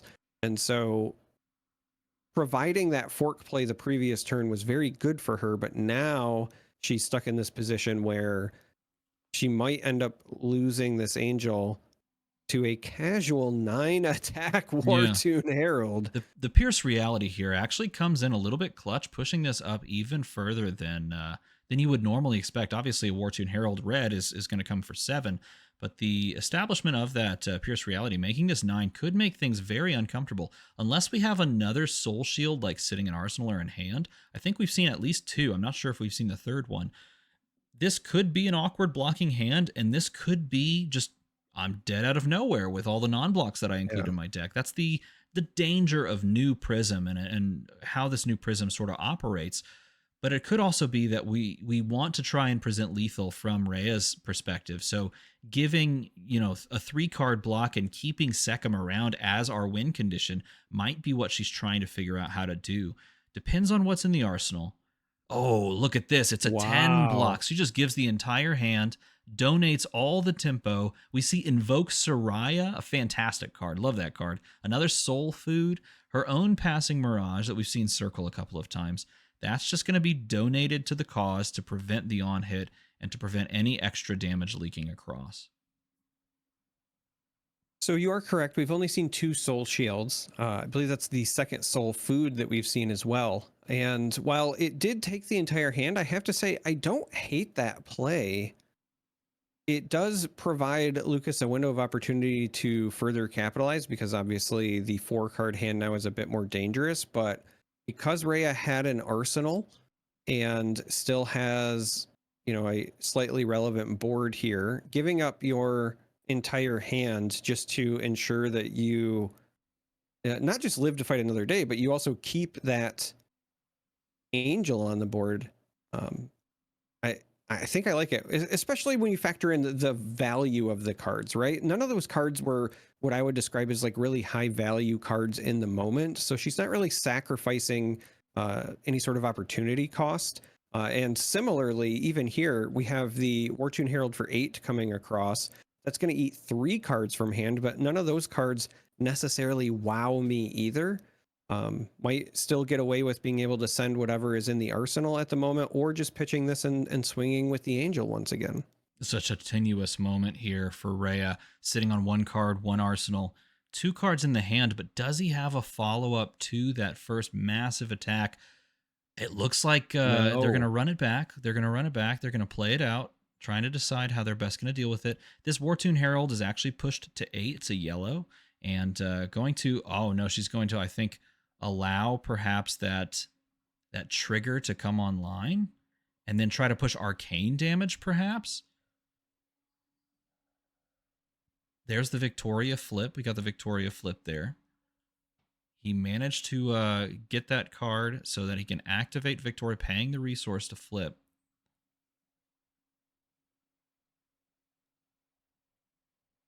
Yeah, so as you said before, it was a run back. They went through the motions and then they decided to reset. Rhea instead allowed the angel to go away. And now Lucas is following up by activating Victoria here. Lucas in that spot that I was talking about. You want to be the last person with an angel. Yeah. Gonna throw this. Oh, she's gonna go to 1, blocking here with the Herald of Judgment. And that's going to be the pass of the turn. But we have 3 cards from Rhea's perspective to play out. A Herald of Triumph from the arsenal, pitching a Herald of Triumph. And Lucas has managed to put this game to 1-1, balanced on a razor's edge. He's got tempo. Does he have blocking capability? And can he swing to his own turn with his own crackback after this? This is really down to the wire here. Feel like at this point, with both players sitting at 1, it really comes down to who draws their best blocking and attacking hand, who can maximize their value out of those cards, and can you land something crazy on a turn where your opponent just draws 1 too many non-blocks. Herald of Triumph is pretty relevant here, all things considered, because on the off chance that Lucas is running additional poppers, they're going to be far less effective in this situation. So this is a 6 attack that has the on hit of death at the moment. Yep. Yes, the card would go to soul, but also would just end the game. That seems like a really relevant on hit. 6 on hit win the game is quite powerful. Herald of Triumph being established. No responses from Lucas. Keep in mind as well, there is that Merciful Retribution that could come into play in some way, shape, or form. If there's a popper, he's going to have to pay into stopping the arcane damage. So that is relevant here as well. You can't forget that that popping here with, I don't know, a 4th copy of Celestial Cataclysm just tucked away under the 5th sleeve. Yeah, exactly. Or a CNC that we haven't seen somehow at this point. Popping this would represent another point of arcane that he'd have to deal with. Used every Celestial Cataclysm, and now he's on 2 Celestial Dogalisms. That's what's happening, right? He's just going to go through every animal. He's going to borrow Rhea's Celestial Cataclysm she pitched a couple of turns ago, which could come in handy here in this next couple of turn sequences. Only 24 cards left in deck. She has a decent shot at making it back to that if there was a shuffle in between that. I don't recall if she did pull she's had one. Yeah, I don't believe she's had one since that went, just because she burned through the figments that were available pretty quickly as far as getting them on the board, especially when she had those 2 really powerful and tempo turns. One thing to note here, and we're going to see a Soul Shield coming from Lucas. You were talking about how the Merciful Retribution does also at times threaten additional pitch from Lucas. But that is another way that you could just soak up the ward of that angel as well. Obviously, Lucas would prefer to pitch, but if we get to a situation where Rhea somehow draws out the cards from hand and then gets that 1 arcane through, that could have soaked the rest. But instead here, we're just going to get that off the board the old-fashioned way with regular damage, and we are in the angel free zone. Both players at 1. and should be all the way through their figments on both sides, unless one of them is running tenacity unexpectedly. Lucas with an immediate pass back over to Rhea after he defends with 3 cards, leaving him a 1 card plus arsenal hand. That could give you some inklings as to what possibly is in the hand. Possibly that red Wartune Herald that is being blocked there. If that was the last card in hand, and there's a red maybe 2 cost, for example, in the arsenal, then you don't have any place there, which could have been a massive swing to be able to play out like a 2 card hand and send that much damage. But here, Rhea has full control. Oh, there was Merciful Retribution was in the arsenal, sitting there, and that plus a second draw of the Arclight Sentinel means that he just couldn't block it out. That was the turn we were talking about. Just couldn't block there in the end, and I think we saw enough of the decks to, I think, confidently say Rhea was on figments that don't block and really just the mercifuls. And the non-blocks on the side of Lucas did come back to haunt him in the form of the Arclights. He was also on Merciful Retribution, but we saw the Angelic Wraths as well.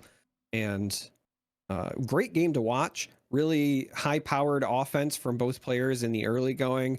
And then some good, like, methodical, how do I soak this? How do I clear the board, get rid of the angels? Kind of showcased a little bit of everything that Prism does. And I hate to say it because I am biased against Prism, but I actually enjoyed that. Oh, that was a fantastic affair. In fact, both of those games, fantastic play from all 4 players, and really great way to ring in this final week of Swiss. But don't go too far, because we do have another couple of games to decide who moves on to the top 8 here at the ArcLight League.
Hello and welcome to the ArcLight League. My name is Logan Peterson, and with me is U.S. Nationals. I mean, could have been anything. Could have been anything. Could have been the UK. Top 8 competitor Will Bradshaw. Will, how you doing, buddy? Hey, everybody, doing pretty good. Thrilled to be here with Logan. Excited to commentate another match here on the ArcLight League. Yeah. This one's fascinating because we have the 2nd place and 3rd place players, Nathan Crawford versus Matt Coles. Nathan is on Aelia, so we have a lot of Aelia expertise sitting in here. And then Matt is on KO. It's like we're in April of 2024 all of a sudden because there's no Zens that we're staring at. That's right. Which is the life we live right now. But right now, if Nathan wins, he's going to lock top 4 in the ArcLight League. So he's got a lot to play for here. Same with Matt, but he can't lock a top 4 with a victory. However, he wouldn't be eliminated with a loss, and neither would Nathan. So this really is an anyone's matchup. We got 2 decks that like to present a lot of damage. I think that if I were to choose between the 2 in the matchup, I would probably want the Aelia because I want my on hits to be better than just death, which you'd think that's a pretty good on hit. But in the case of Aelia and what she can do disruptively, I think I'd rather be in that seat. I know that Aelia was your choice for US Nats, but what say you in this matchup as the Aelia player? Are you happy to sit down across from KO? Generally speaking, yes. But I managed to lose my top 8 against a KO, so there's certainly that to factor in. But truth be told, it's kind of a coin flippy matchup. If the KO presents just big numbers at a rapid pace, then he can just get there faster than Aelia. And if Aelia hits good big arrows and good on hits, then there's not much the KO can do. So it's going to be an interesting watch. Yeah, I think it kind of just depends on how it lines up, right? And, well, let's find out how it lines up. Let's go straight to the match right now. So here we go. We've got a Nathan on Aelia on the play. So if you're the Aelia player here, seeing the hand that Nathan has with a drill shot and endless, it's a release attention, it looks like, what is your game plan here? Are you looking to try to deal damage, or are you looking to try to set up a little bit? Well, turn 0, you're always looking for that blind dominate. Nathan's going for it right now. He missed, which is fine. You know, you're not always going to hit it, but you always have to go for it. Because the only other option here was to send a fatigue shot for like 11, and you're also stopping yourself from having an arsenal by doing that. And unless the KO specifically drew like 2 of their no blocks, like they're gonna be able to block 11 no problem. So it's just unfortunate circumstance that it didn't work. Hey, there's a kitty cat. Oh, hi, cat. Yeah. But I respect him going for it. Yeah, here we see a Seek and Destroy to get played for what appears to be no value. Death Dealer's already been activated. So just to clear it out of the arsenal. Yeah, always got to take advantage of that opt off of the Skullbone cross wrap. KO pitched for an agility right there to make this one hell of a turn as we're staring down a blue, which is what you want to see, an Enlightened Strike, which you can send for 5 immediately, and a Send Packing, but the Send Packing isn't doing much with the 0 arsenal. So it's kind of an awkward time to have a Send Packing. This might be a simple E-Strike for 5, Claw, pass. Well, the Aelia does have an arsenal now.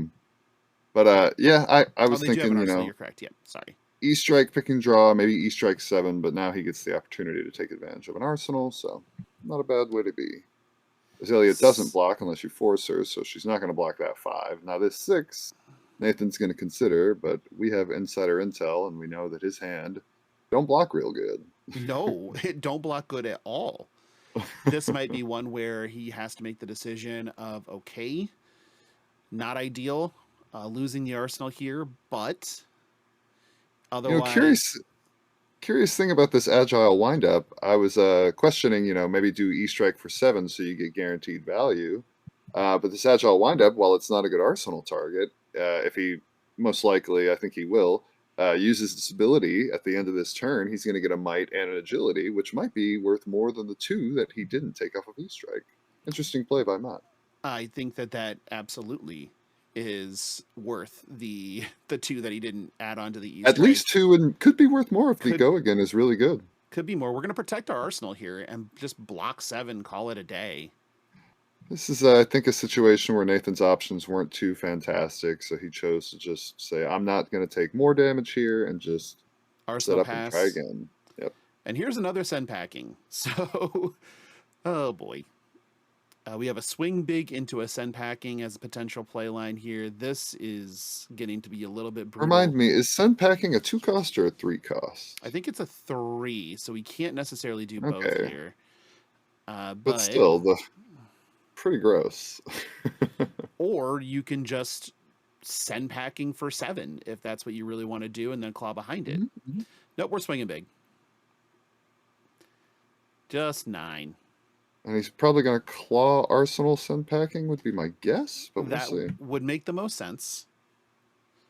but we'll see what the choice is here. I'm not sure.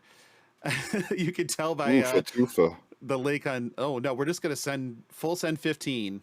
No go again. No go Just again. hit a blood rush bellow. That's not ideal. So we're gonna. Well, this is pretty cool from Matt. I think he recognizes that this isn't really like a setup matchup. No, If it's you a take race. Yeah, it's a race. If you take the time to set up, Azalea's going to say, like, well, here's 16 with 3 on hits. So he's just saying, I'm going to keep attacking. This is 40 to 26, and I've got all my armor. Nathan might be in trouble. This is not exactly how you want this match to go. Yeah, we're 40 to 23. And that is a quick 17 damage that Nathan has taken here very, very early. Mm-hmm. So there's got to be a lot of considerations of how you turn this corner on Nathan's side, because you're getting close to that danger zone of one-hit kills out of KO, because they can present a ton of damage. Mm-hmm. So we got a Tunic, Death Dealer, load this Endless Arrow. Okay. That's a big endless arrow. We're going to make a big one. We're going to see how big this can get. Would you care for 16? It's unfortunate that there's not a bunch of blood rots attached to this, but all the things that are attached are still pretty good. You did mention 16 with a bunch of on hits. Yeah, that's 16 and a bunch of on hits. That's the power of Tunic. The Tunic bought him an extra 3 value on this turn thanks to Death Dealer. And now he actually gets to consider his choices if this hits on his arsenal. Instead of it just being Endless Arrow, he could arsenal a pump and then get a 3 block in hand to block with in the form of that Endless Arrow. Oh, he's going to shoot it again! We're going to do it again! Why not, since you've already got the Ponder, you handsome devil? Yeah, why wouldn't we? Why wouldn't we just do it again? Unfortunately, we don't have a Rain Razors backing us up here, but I think he recognizes he's very far behind. This is going to really be like one of the few windows he gets to do something like this, so he needs to take advantage of it. It's a great play. Yeah, that's heads up, trying to get as much damage in as possible. You pretty much know that Matt's really not incentivized to block this 5. Because the Ponder, yeah. It'd be great if he did for Nathan, but odds are he's not gonna. That would be... Under the inertia, he wants to throw this strength rules all, so yeah, he's just forced to eat this 5. Great heads up play by Nathan. I like it. Very much so. Oh, that's what we like. That's probably just going to be your blocking card if I had to guess. Oh, he has found all of his endless arrows. We have all of them. Well, that's a good thing, though. We can block for 6 and still send back 7 here. Pretty respectable. We can even Aelia into something else. Right. You never know what you're going to find on top. It could be anything. It could be a boat. You know how much we've always wanted one of those. Absolutely. We know it can't be an endless arrow. We know it can't be. He kept the infecting shot. Interesting. I would have kept the other. Why would you have kept the other?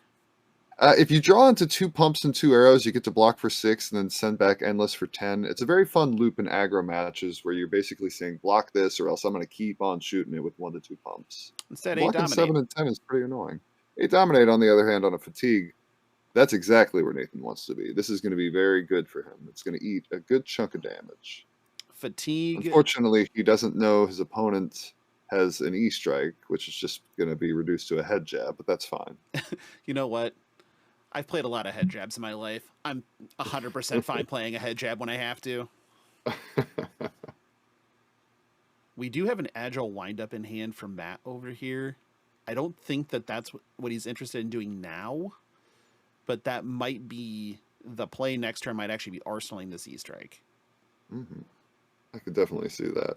So cool that E-strike serves as a pseudo 6 in KO. Nope, we're going to do it now. Oh, he went ahead and cashed it. You know what? I guess he can get the draw card. That's pretty good. Bottom that pulping and find yourself a swing big. Head jab, go again. Draw a card. Not the swing big, unfortunately. No. Not what you're looking for. So the fatigue shot got an additional 2 value in the form of the C-strike. Generally, you want it to get 3 or 4 against KO, but this is fine. Yeah. Now, did you know the fatigue shot does nothing against Rouse the Ancients? I learned that against the Victor. It's a really I never unpleasant thought about situation. That's Because half a zero is still zero. Still 0. Have you ever tried to divide by 0?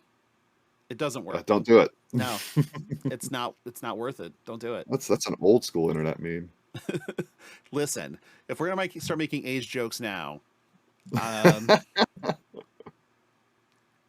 it just seems like every time you see an Aelia hand, it just looks like roughly terrorism. And even when they're like kind of innocuous looking hands, they're still just, hey, look at all of these. And it's just This nuts. Is pretty cool. It's unfortunate that the KO still has all of this armor, not only just because it's showing that this life, getting the life totals close together aren't actually that close thanks to the armor, but the only good line he has here is a bolt and shot line, and Fleshbag really messes up bolt and shot lines. Well, I think he's going to go up to knock never line. mind. Yeah, he's going to knock instead. That's fine. I like it. Go for the fatigue shot again. And, yep, 8 that makes sense. Here we go again. Get to keep the arsenal and play around the Fleshbag. Yep, that makes a ton of sense. Really smart from Nathan. It's so hard to say no to bolt and shot, but that was my first level up moment when KO came out against him. Was I learned I'm just going to block with these bolt and shots because Fleshbag will just ruin your day. Right. I've definitely had some Fleshbag as my teacher, babysitter, and friend moments when playing KO every now and again. So dodging the efficacy of Fleshbag is a skill in and of itself. Absolutely. And Nathan is navigating it swimmingly. Hey, it's Codex of Frailty. Here we go. What would you... Ooh, Codex is good here. He can block with both cards, maybe find a pump on top, and then Aelia into it, and then Codex use Tunic. Yeah. I like it. I like it. We're just going to bear some fangs. 6 here is pretty sweet. 8 go again with Wild Ride behind it, though. He has to be very conscious of his life total because there's a lot about to go on. That's true. That is true.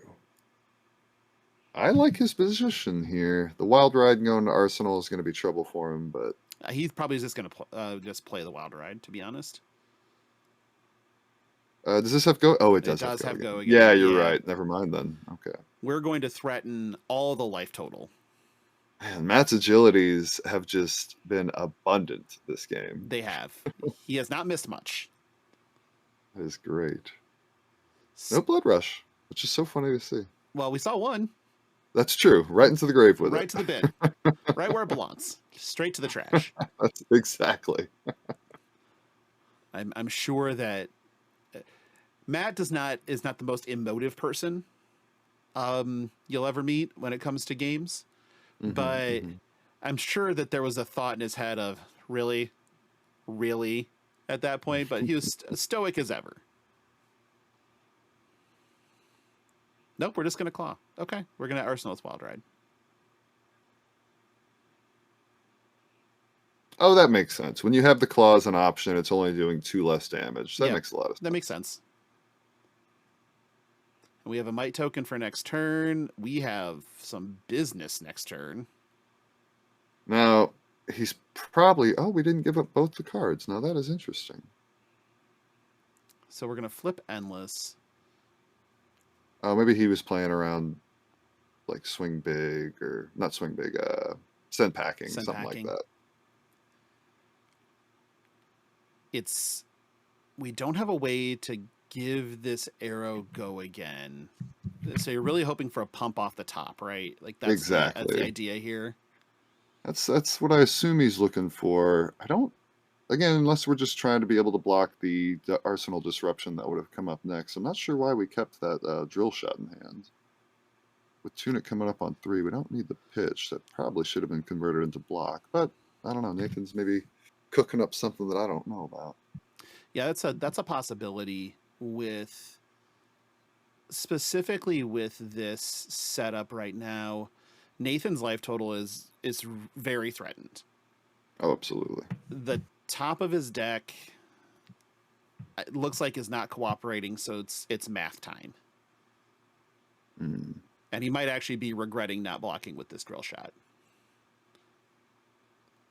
But I think you have to just, even if depending on what it is on top. Okay, we're Azaleaing. I It's feel like this is blind. Oh, okay. That's not the worst thing to get off the top, but it's far from the best. And you know, you can pitch to make an aim counter. I hope he took advantage of that. Yep, he He just did, pitched the okay. codex for the aim counter. We're just going to come in 9, dominate, aim counter on an infecting shot with the ponder off of premeditate. Now this is fine, but we're missing out on any true disruption, which is too bad. Yeah, if I'm Matt here, and seeing Nathan at 7, I'm actually considering taking this. Oh, absolutely. Just sure. Well, it's only 2 of those cards blocked now that I look at it. Right. But I was going to say, we don't have enough go again to take advantage of everything, but if in case Nathan survives and you get to Arsenal, probably something pretty juicy. Yeah, I'm with you. If I'm in Matt's spot here, I'm probably just saying no blocks. I'll take the bill. Yeah, 9's fine. You could theoretically block 1 with your scab skins or whatever if you wanted to, but it doesn't make a lot of sense. Great Arsenal target in the form of that Bolton shot, except for the fact that he still has Fleshbag.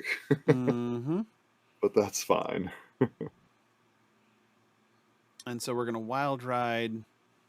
Now, what are the chances we see the next... Nope, didn't happen. But we have a Say, CNC. Blood Rush Bellow. We do have a CNC, which is not great news for Nathan. Although realistically, he might just throw the Bear Fangs for the damage. We'll see.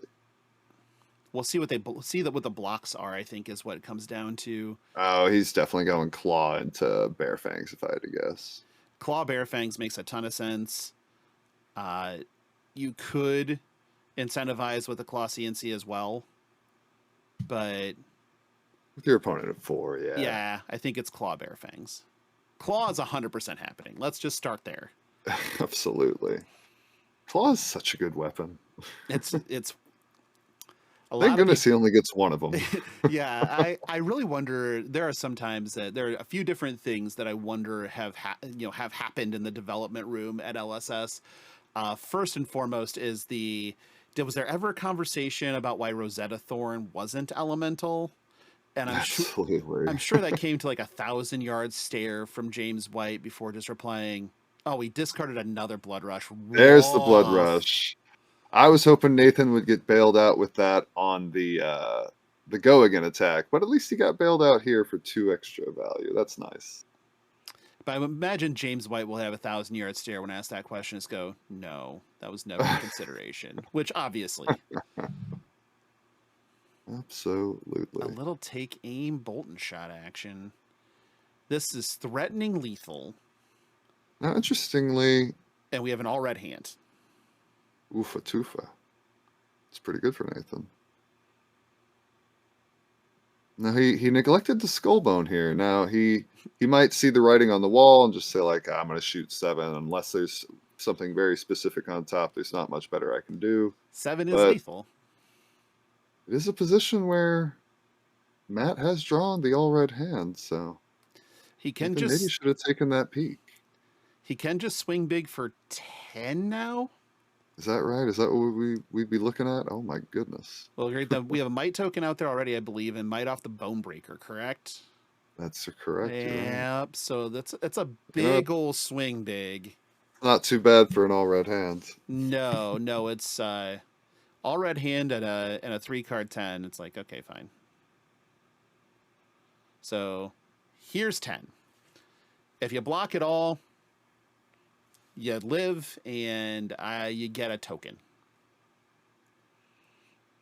And let's see, that top card would have been a pump. Okay, so he didn't have any better options off the top of the deck after all. Nope, so, just block with our whole hand. Didn't matter. That is a field. Oh, he gets a quicken. You do get a quicken.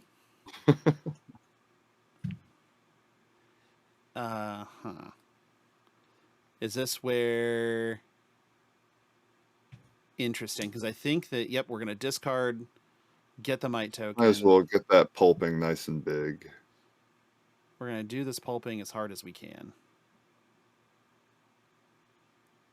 And he hits. Yep, 7, dominate. I think that will do it.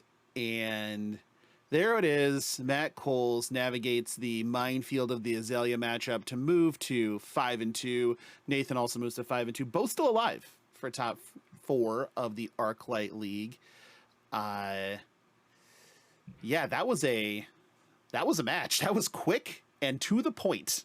It's funny that turned into a little bit of a nail biter. I was convinced that Matt's start with KO was just so strong that Nathan was going to have a hard time clawing his way back in, but then some very good plays from Nathan got him pretty darn close. What a game. Nice little cold shot by you there with the 16 with 3 on hits.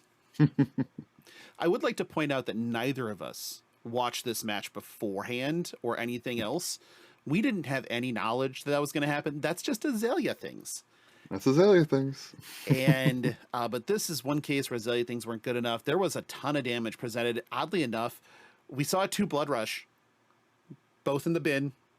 Neither of them doing any damage. Neither of them causing any consternation.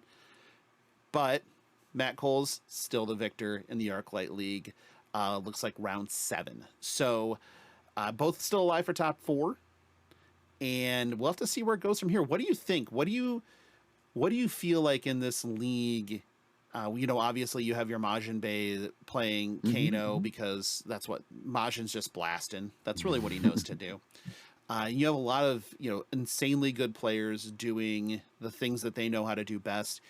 What do you think is the best skill deck that you could be playing in sort of a smaller field like this?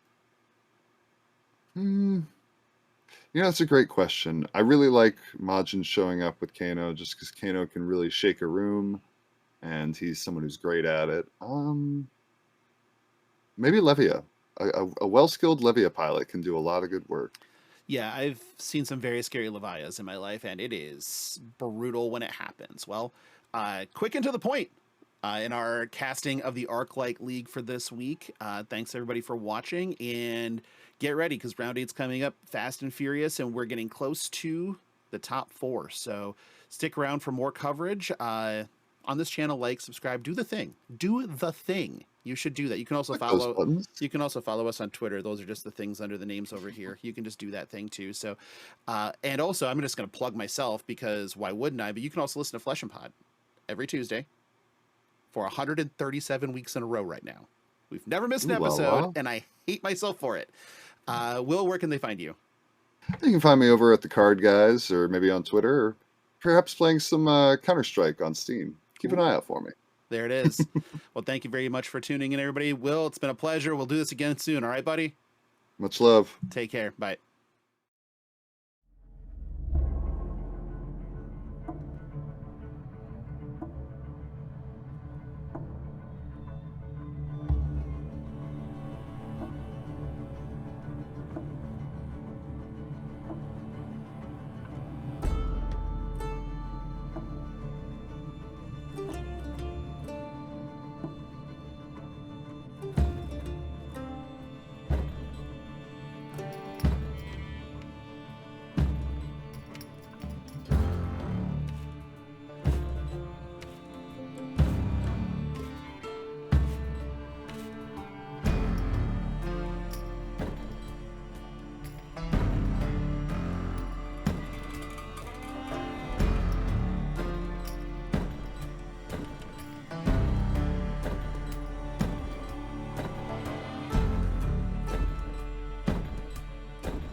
All right, hello everyone, and welcome back to the final week of the ArcLight League. I am here joined by Nathan Crawford, and we have a very spicy game for you today. Now, Nathan, I know I have been known to play a little bit of Prism in the past. I've heard that you're a little bit of a Riptide player. For 24 hours. For Long enough to win a pro quest. For 24 very successful hours. Well, we have assembled Right. the perfect casting duo for this incredible game between Chris Ioli on Prism and Alexander Vore on Riptide. We're going to dive right into it. Long draw half glove, so Riptide can play around that Warmonger's diplomacy that has been sneaking into some Prism lists. And I think interestingly here we see Empyrean Rapture from Chris and not Vestige, so looking for a more Herald beatdown plan like we see right here. Now, I don't know about you, is this the kind of Riptide hand that you want to see opening just 5 arrows, one of them in Arsenal? I mean, it's a little too much of a good thing, right? But as far as the equipment goes, it looks pretty standard. I will say that there is a balance of justice instead of a New Horizon, which is going to kind of point me in the direction that it is a little bit of a more mid-rangey kind of build versus more aggro. Because, without New Horizon, you can't run things like Heat Seeker and stuff like that to kind of accumulate that card draw and whatnot. So looking for like a more mid-rangey kind of Riptide list. Yeah, that makes sense, especially considering if we look at the deck totals, both players presented 60, so this Riptide is looking to have some kind of offense probably and not fatigue, unless he's just worried about popper density. It very well could be it, although even if you don't draw poppers, especially depending on the red herald count, that breakpoint of 7 is pretty annoying for Riptide. But anything that comes in for 3 or 5 is usually not too much of a problem because he wants to throw in those traps anyway. Now, critically did have the popper on that first turn, and Chris, without a blue in his hand, doesn't have enough resources to pay for footsteps. But this is pretty gross because we have a Soul Shield and Arsenal to play around this Dreadbore for this infecting shot, and there's a Herald of Erudition and a Light of Soul and an Arclight Sentinel. There's a lot of moving pieces in Prism's hand right now to do some very mean stuff this turn. So you mentioned that it was interesting that there was the Rapture. So what is kind of the point of running one versus the other in this specific matchup? Right, so I think conventionally I expect to see Vestige more. Riptide, unless they're playing kind of weird cards like Time Snap Potion, doesn't have a way to generate extra action points. And the dedicated ArcLight Sentinel loop has no attacking heroes for traps to trigger. They don't trigger on allies like Avalon or Soraya. And so it's a relatively safe ArcLight loop matchup. But of course, if you're expecting a less trap-heavy Prism Riptide list that maybe can't block out all of your heralds, Rapture certainly can get you there. That actually makes a lot of sense because, I mean, just run it versus anybody that can't break the loop. I mean, that makes a lot of sense. Like you mentioned, traps don't trigger on the allies. That's actually a very good point, and I think it's kind of unfortunate if they run a little bit more on the trap base, then you actually get paid off by running the loop. We haven't seen too many traps to kind of like make that judgment call yet in Alex. We'll see how many traps we see in the future. Yeah, it definitely looks like a more lean, aggressive list so far. I mean, no traps drawn. Also, very, very arrow heavy, very buff light. A very mid-rangey block swell Riptide list. Also of note, one thing that could be factoring in a lot of these decisions that may not be apparent on the surface is these two are friends, locals, I think even teammates. So there might be some basis for decisions on that. Maybe they just know what each other is doing and they just make the call accordingly, or they probably know each other's exact 80 and they're making just, insider info decisions, basically. Yeah, that one extra level of metagaming where, okay, Right. well, I know what you expect me to play, so that's not what I'm going to play. It's been one of the most interesting aspects of this league across the entire season, I feel. We have the perfect setup here with a red Herald into a blue to protect against the popper, which we do see in Alex's hand here. We've seen two different versions of poppers, right? We've seen the CNC and the, what is it, Murky Waters? There's also a Barraging Brawnhide in hand too, which is a 7 power that's popper. a 7. Yeah. Last time I played that card was the Goliath Gauntlet when I showcased the Earthbriar way back. Oh, that was like a year and a half ago. I actually played Barraging Brawnhide in that list because it was just another copy of a 2-card 7, maybe 8. I remember quite popular in Bullander, Icelander for a while as well, being just another 2 for 8. And just force that interaction. Love it. Endless Arrow for 5 here, pretty inconvenient. You know, Prism can block 5, can block 6, or attack 6 go again with Heralds. Taking the more conservative play, probably just developing this Pierce Reality, and trying to set up for a 5-card hand. Now, I don't know about you, Pierce can be really a double-edged sword versus Riptide. The extra damage is fantastic. Turning on all of the increased power trap is really problematic sometimes. Yeah, go again in higher power basically says every trap is live, with the exception of the reaction ones. But I mean, you're gonna side out those with the exception of maybe the legendary trap Pitfall, just because you just run that as your blue base, especially in a deck like this that has. Bingo, another set of poppers fighting spirits. This is a bizarre Riptide list. This is getting interesting. I mean, we're at, assuming a 3 of in each slot. I mean, we've counted, what, 12 poppers so far? At least 12 poppers. Still no buffs, interestingly. Just a pile of arrows and things that say no to heralds. Is Alex going to be able to fatigue Chris here, I wonder?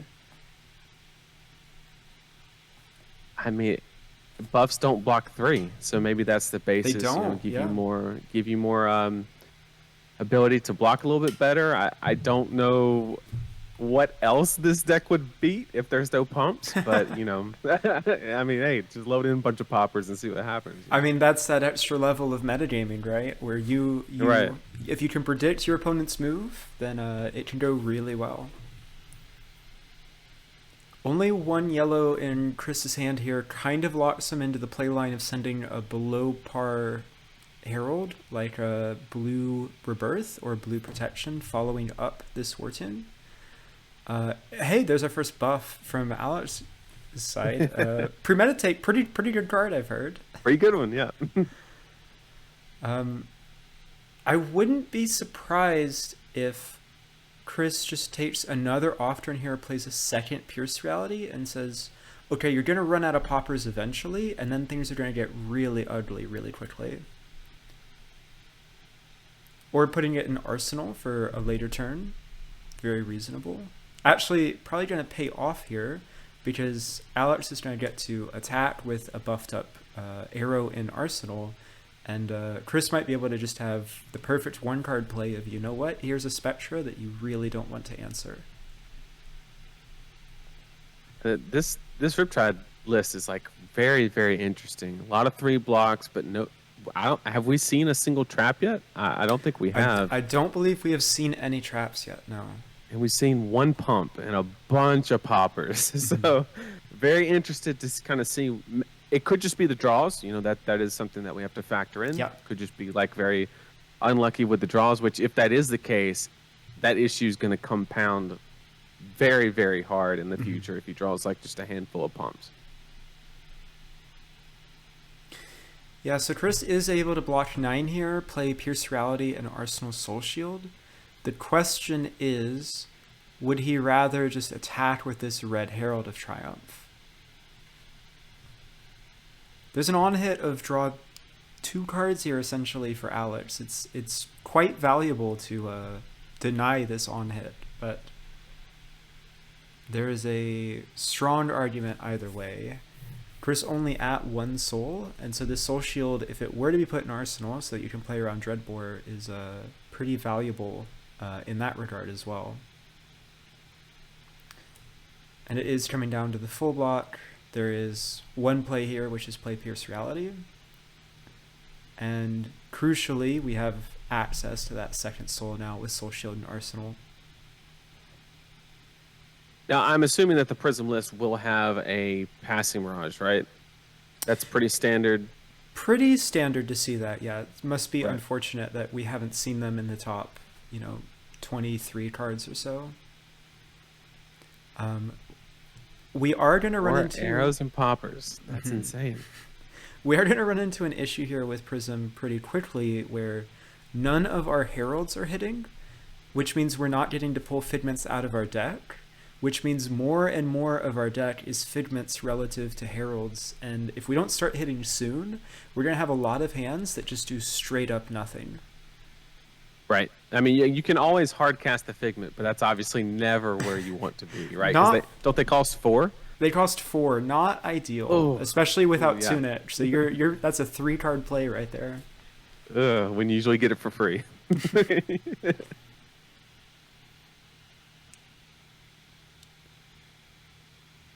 So Dreadbore, an interesting choice though, because I mean, obviously you're shutting down Soul Shield. That's in every single Prism list, pretty much ever.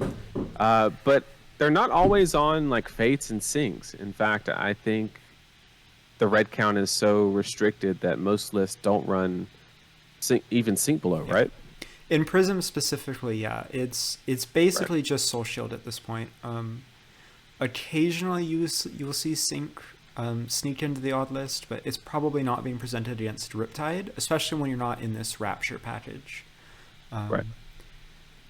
9 Phantasm here. We've got another 7 power pop. These 7 powers are brutal. They're denying the ability to punish with Halo getting Figment of Triumph. To say, no, I will hit this time. Chris, of course, is doing a really good job at presenting double Herald hands, but there are so many poppers in Alex's list that it kind of just isn't mattering.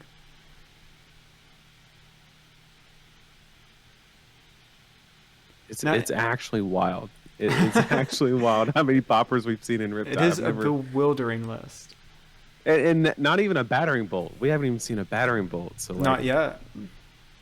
why not and that 15? and Battering Bolt, for the record, very real text versus Prism. Oh, absolutely.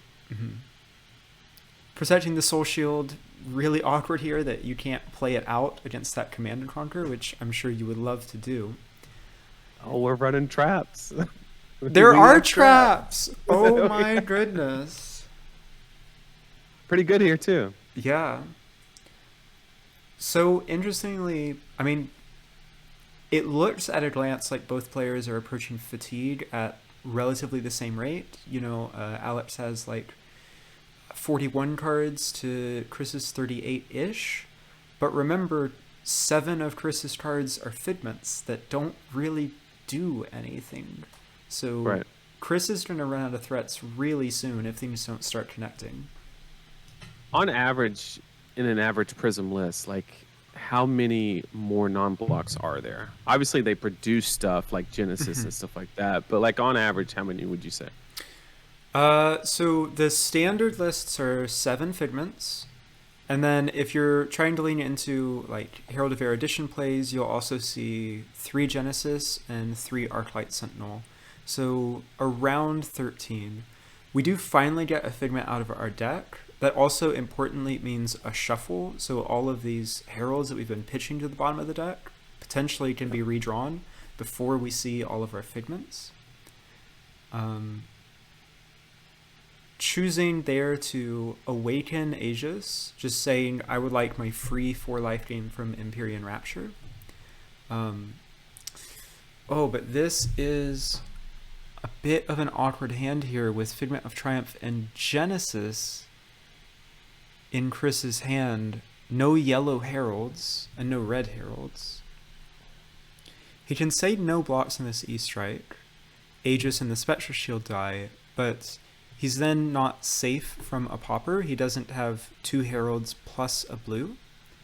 And The alternative is just blocking 3 and spending 3 cards to cast Genesis, which is not the best value proposition. You're still losing Aegis there, and that assumes that there's no follow-up here.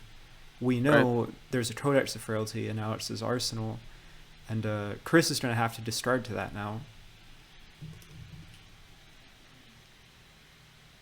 And obviously the arrow that is obtained is going to be a 0 cost, maybe an endless arrow, something like that. And that's probably just going into the Angel, if I had to assume, right? To just remove the agency of Prism giving 1 block and then covering up with a shield, right? Absolutely. With 2 soul, if a 4 to 5 power, 4 because there's no resources floating, a 4 power arrow at face, Prism is very likely to just put 2 cards in front of it and get to attack with Aegis and create 2 spectral shields next turn. I think Aegis is a very reasonable target here. There's also a world where you attack Pierce Reality.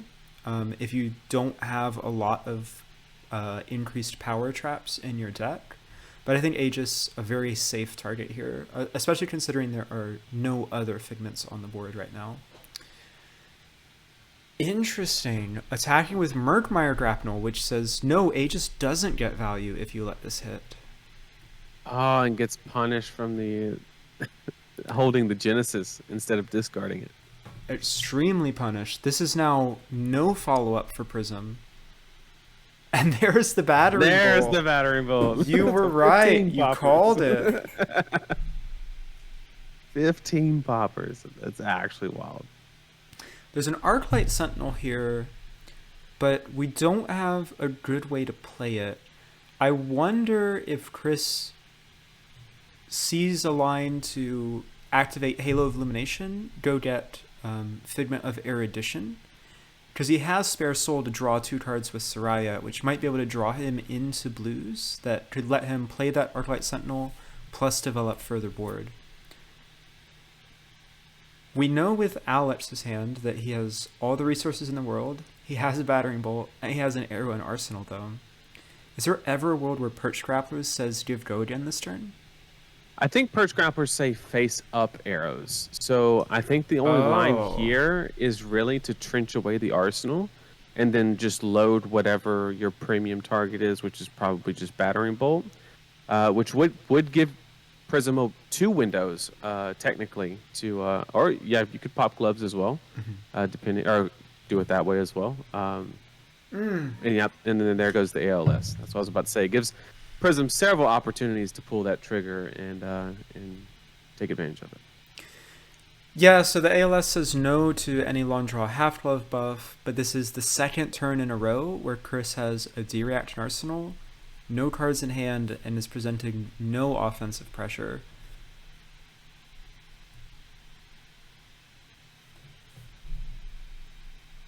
So we're going to end with a battering bolt in arsenal. This, if Alex manages to find one of his premeditates next turn, we could see just a very big battering bolt come in. There's the pre-med. There's the pre-med. The traps. With 2 tar pit traps. Probably the best trap against Prism, because with Luminaris, just all of the first Heralds have go again. Oh, remember what I said about you need to start hitting or else you're going to start drawing a lot of Figments? That's a bad hand. We found the Figments. This is not a fantastic hand. There's a Soul Shield in Arsenal, which can help us kind of launder our blocks a little bit. The fact that we have 3 cards in hand that don't block. But this is going to be painful, I'm afraid. Yeah, I mean, the problem is, like, what else do you do, right? Yeah. Like, you can do that, but, I mean, thankfully there's Ward on the board, so I think Chris is going to force himself into a situation where he just has to give up the Angel here. Well, here's the problem. Ward 4 plus Ward 1 is 5, plus 3 block in hand is only 8. So I was saying rip the Soul Shield as well. So it'd be Soul Shield plus Angel, unfortunately. And then that way you can actually throw the Herald on your turn. It's not like ideal, but it's something, I guess. Yeah, you can do that. This is for 9, right? So yeah, because it was not loaded with Dreadboard, so it's 9. Yep. Yeah. Soul Shield plus the 3 block means that you can just attack with Aegis next turn and create 2 more Spectral Shields. Not the worst thing. That seems reasonable. Yeah, that seems reasonable. The issue is that leaves you with a card left over that you cannot Arsenal, because you don't want to put Figment of Ravages or Figment of Triumph in Arsenal. Obviously can't put Light of Soul. And you're only using 4 out of these 5 cards then.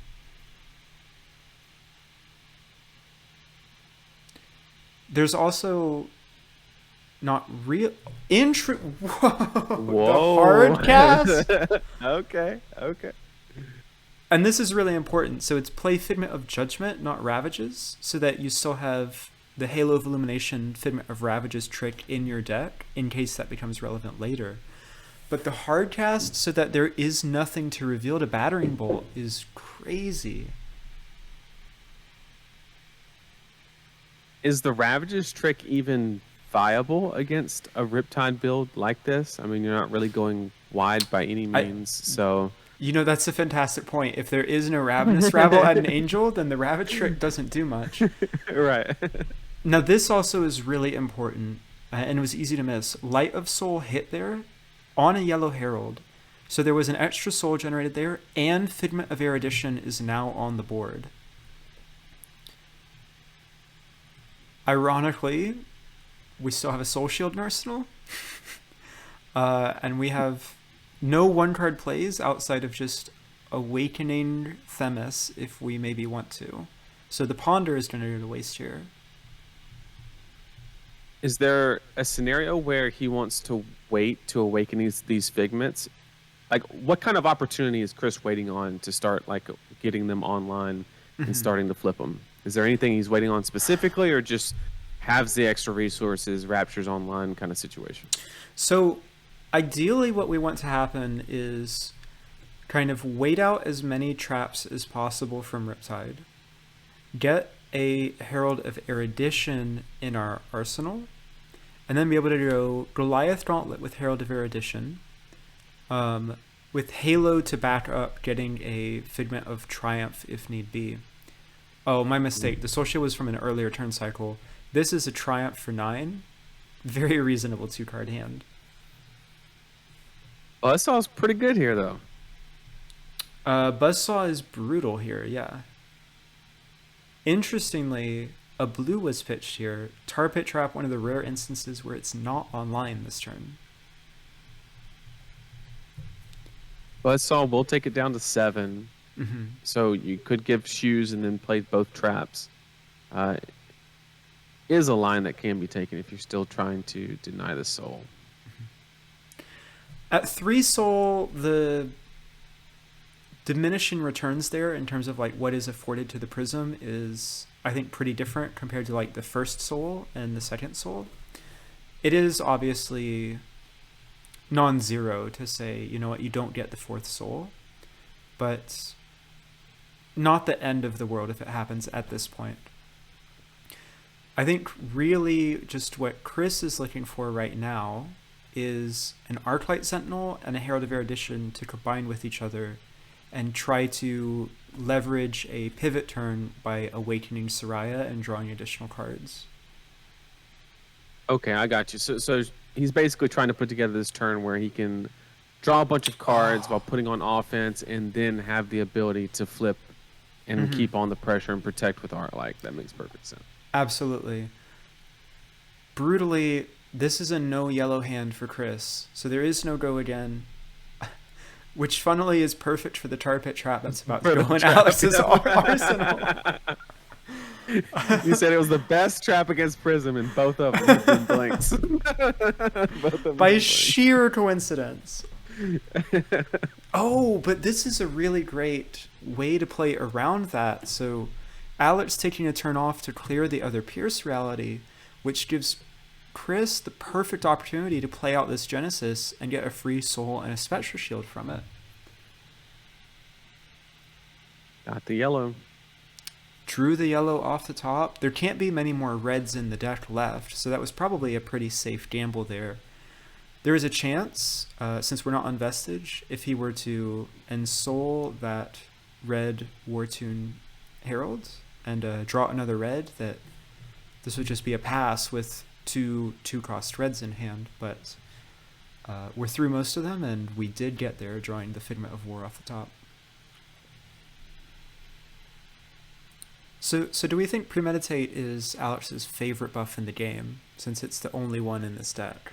Yeah, it seems like it's the absolute only pump, which is just crazy to think of. I've never seen a Riptide list remotely like this. The one that I've played is very like aggressive leaning. It's basically a Aelia at home that can do a little bit of damage on defense, basically, is kind of the idea of the deck. And you also have those neat tricks where you can, like, I think the reason that I love Pump so much in Riptide specifically is it gives you an avenue to kind of two-step your bow activation. Mm-hmm. You can always just play like a pre-med and then load a zero-cost arrow and then fire it, right? It's like a 2-card 7 that is always going to have an on-hit effect. So it's a very, like, if you have to block down your hand, it's a very lean, aggressive strategy to execute. Mm-hmm.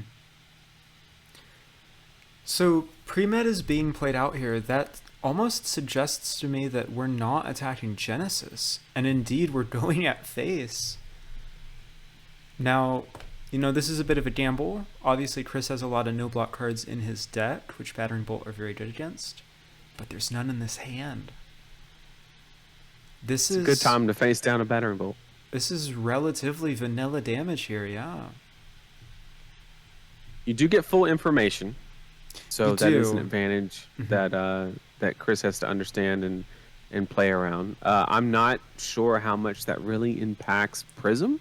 I guess that does give the Riptide the ability to know that they're not going to just get ALS if they take all this damage kind of situation.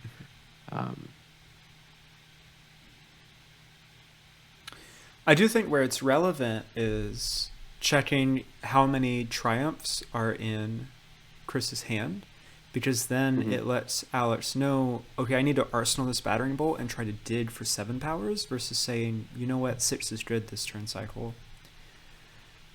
Chris choosing to preserve life there, which is interesting, but we have the 7 power buffer anyways. Rips the 7. Ooh. Don't even worry about it. Okay, we're through 3 Figments. Probably 4 up to 5 left. And this Herald of Triumph is just going to eat a Barrage and Brawnhide here, I'm afraid. So is Chris running out of Halo plays? What are the options? Kind of like, obviously you can just gain a soul if you need it in the moment, but I mean, Triumph is gone, right? So no longer has the ability to reduce the popper.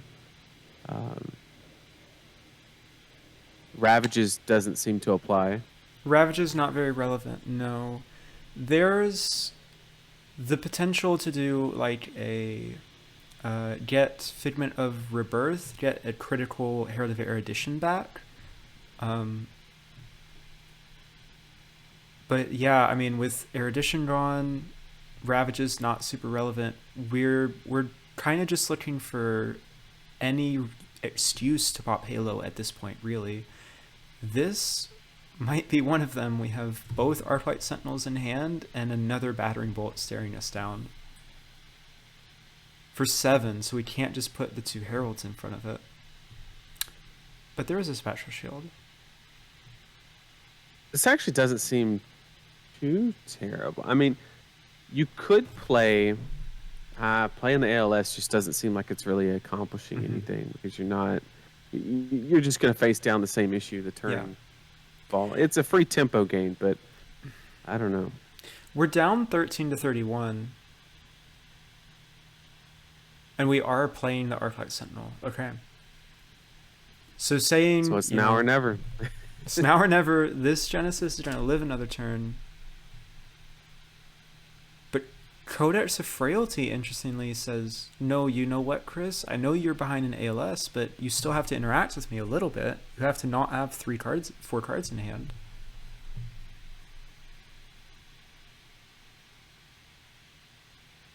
Usually not super relevant, but it does mean you can't necessarily play this Genesis and also have something else to do on the turn.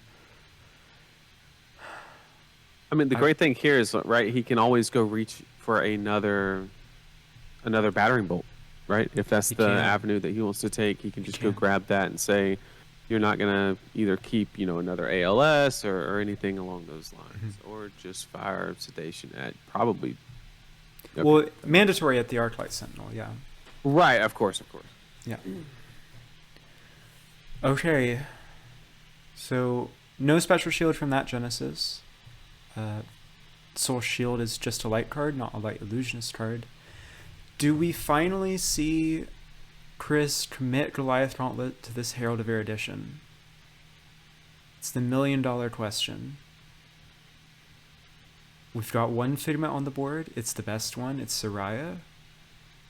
The issue is we know that ArcLight Sentinel is on the bottom of the deck because we just pitched it. So all we're drawing into at this point is another Genesis. Reasonable. Some more Figments. Not as desirable. Going for the safer play, we're just going to have 2 Heralds this turn.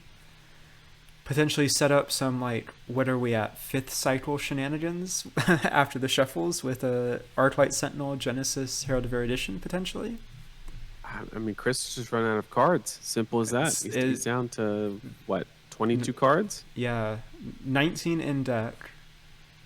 Genesis is eating through them as well. He's got 5 cards in Soul. He's just been kind of churning, looking for better things to do, but that is actively fatiguing himself to some degree.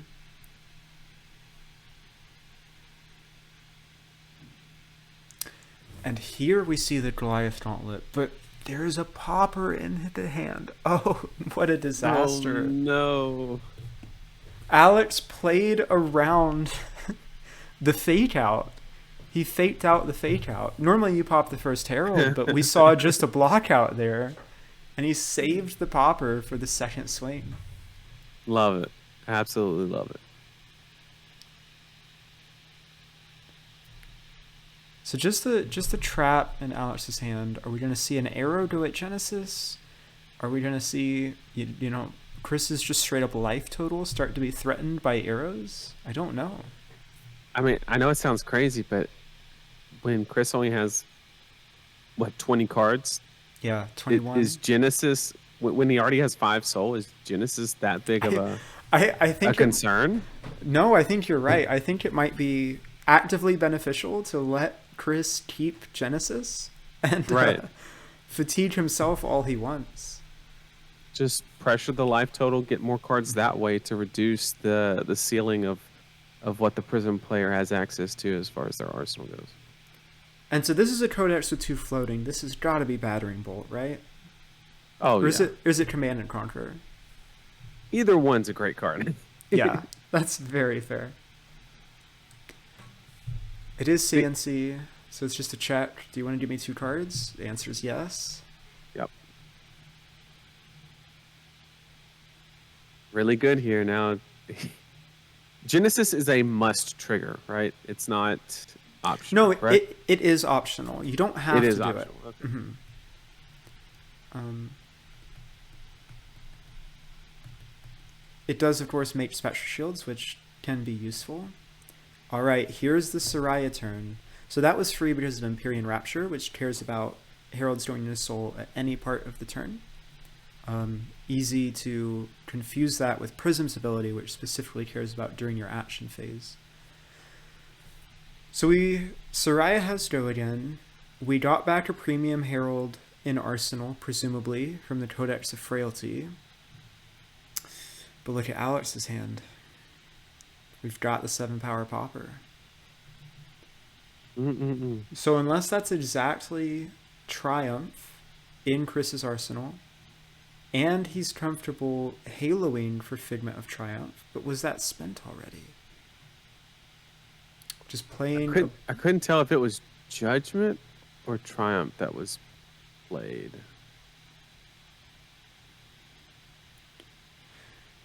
Judgment definitely has hit the board. This is... a pretty underwhelming just blue Herald of Protection. Gonna walk straight into this Vandal's Fighting Spirit. Oh. Or we I save the 7s for real I think you just attacks. block. Yeah, I think you just Oh my block. gosh. And then you have the option to either increase your threat density that you're presenting, or the move that I like is just hold it, right? Yeah. If they play anything on the following turn, you just have a free out. So Figment of Triumph is still in the deck. Unfortunately, we've drawn another triple no block hand. Now, I think Alex has to kill Soraya here. It's too powerful of a combo piece to let live. Attacking Prism? And he's not going to get punished for it either because Prism can't block this out. Incredible! Oh my gosh, with the Soul Read saying, no, you don't have the ability to block this. So even if Chris defensively halos for another Figment, that's Ward 4. He has to put Wharton Herald in Soul to do that, though. So he has to hope that he draws a 3 block then, and then he can block out this Remorseless. Draw 2 with Soraya and hope you get there from there. But I don't know what the avenue to victory is at this point.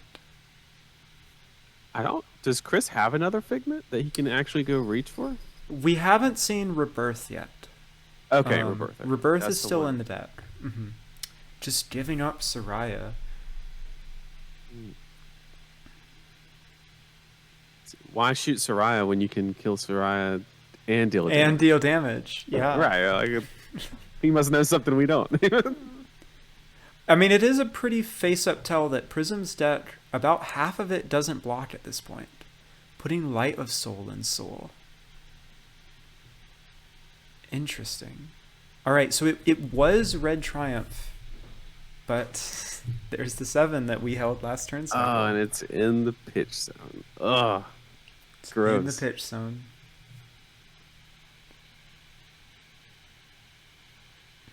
Because even if he pitched any other card, right, he could have just flashed it in there. He could have, yeah. If he had led Yep. by pitching Figment of Ravages, he could have flashed in Figment of Triumph, just straight up playing it as an instant. Right. Once again, not something we recommend at home, but it's something that you can do. Oh, no, because it costs 4, and he would have only had 3 other resources in hand. Would he? Get a whole nother yellow and a blue, right? 5? Oh, maybe so, maybe so. Yeah, it was a blue and then double Figment, right? So you just. Oh Well- yeah, you're right. I think that he would have been short one. Well, we have reached Prism Fatigue Endgame, where most of the hands don't block, and we're blocking blue arrows with Phantasma Footsteps. It is not looking great. And another 7 power popper just in case. Yeah, these Riptide hands are starting to look pretty aggressive, and Lightning Strike for 5 go again into Barraging Brawnhide for 7, maybe 8 is who needs pumps when you have 13 value offensively? I don't think he has triggered the top part of Riptide's hero text once this game, where you get to like load the reload effect, if you will. Turn Like- 2, he played E-Strike, triggered Riptide, and chose Oh, not okay, to and reload, so- but chose Oh, not to true. reload Murkmire. It's because he wanted Dreadbore +1. Oh man, what a world! Fascinating Riptide build, and it's really putting in the work here versus Chris Aeoli. Chris down to 10 cards available, 11 cards available. About half of them are Figments. Oh, you just get to E-Strike for 7. 'Cause Mhm. why not? So this is, in all probability, Chris's last real hand of the game, and with 27 life left to go, I think the writing might be on the wall here. I don't know about you. I I don't see a way out. I didn't see a way out 20 cards ago. But, I mean, you're not wrong. But you know, it feels weird. I mean, you mentioned it at the very beginning, right? I think Vestige is like, this just does not happen if you put on Vestige, right? no, it's especially because have we seen Collapsing Trap? There it is. I just speak of it and it shall appear. Yeah, I mean, with the Vestige plan, essentially the one thing you're afraid of is Collapsing Trap, forcing you to discard an ArcLight Sentinel that you're trying to combo off with. Right.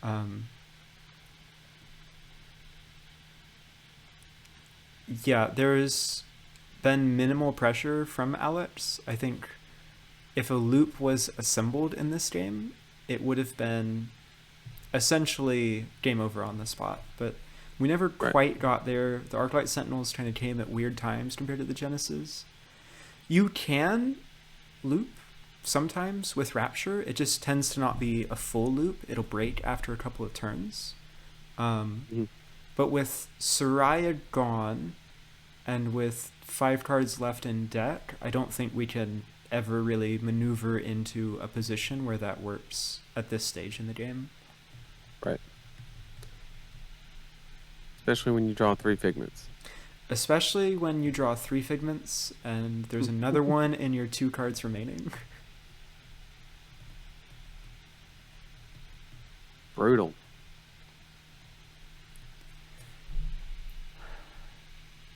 And you were right on the call. What Halo plays are there left? And the answer is it probably won't be used this game.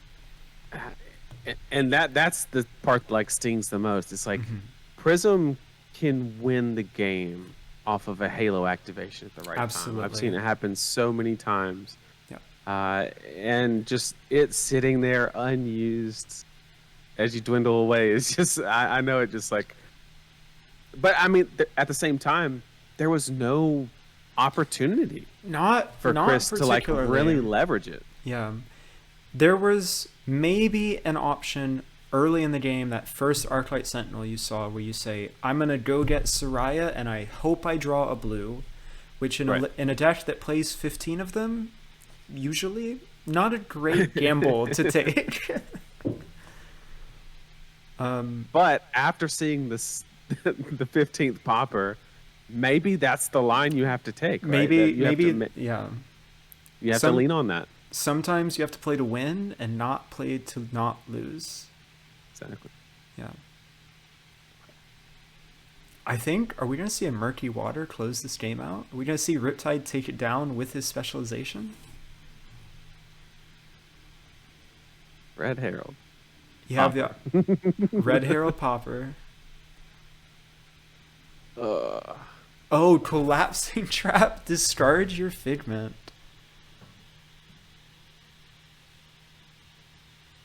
And the Tar Pit. Alright, that puts Prism to 1. We're 1 trap away from death by traps.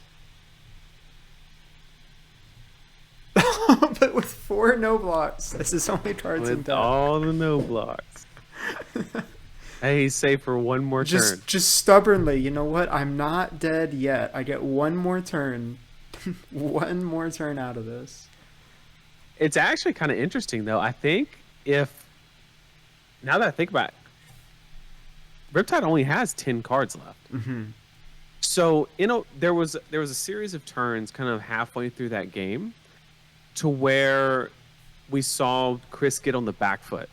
Yeah. And he was like blocking a lot of those arrows. I think if he would have drawn like some better hands and kind of kept fighting for tempo instead of just constantly giving it up because he kept drawing like double Figment or whatever the case may be, maybe we get a situation where there's an actual draw. There's also just because there's not enough threat density in Riptide's deck to close. Yeah. I mean, there's also, remember, 7-8 cards in Chris's Soul at the end of that game. If he hadn't been so generous with the Genesis, it's actually surprisingly easy, with more blocking cards to maneuver into one of those draw situations. So that was a surprisingly close game in a way that really doesn't happen often in Classic Constructed. Fascinating game overall. Absolutely. Yeah. Well, thank you for joining me, Nathan. And with that, we see Alexander Vore victorious over Chris Ayali in the Riptide versus Prism matchup, which is a sentence you don't get to say often. That was an absolutely bizarre and interesting game. Thank you for joining us, and we'll catch you next time. Take care, everybody.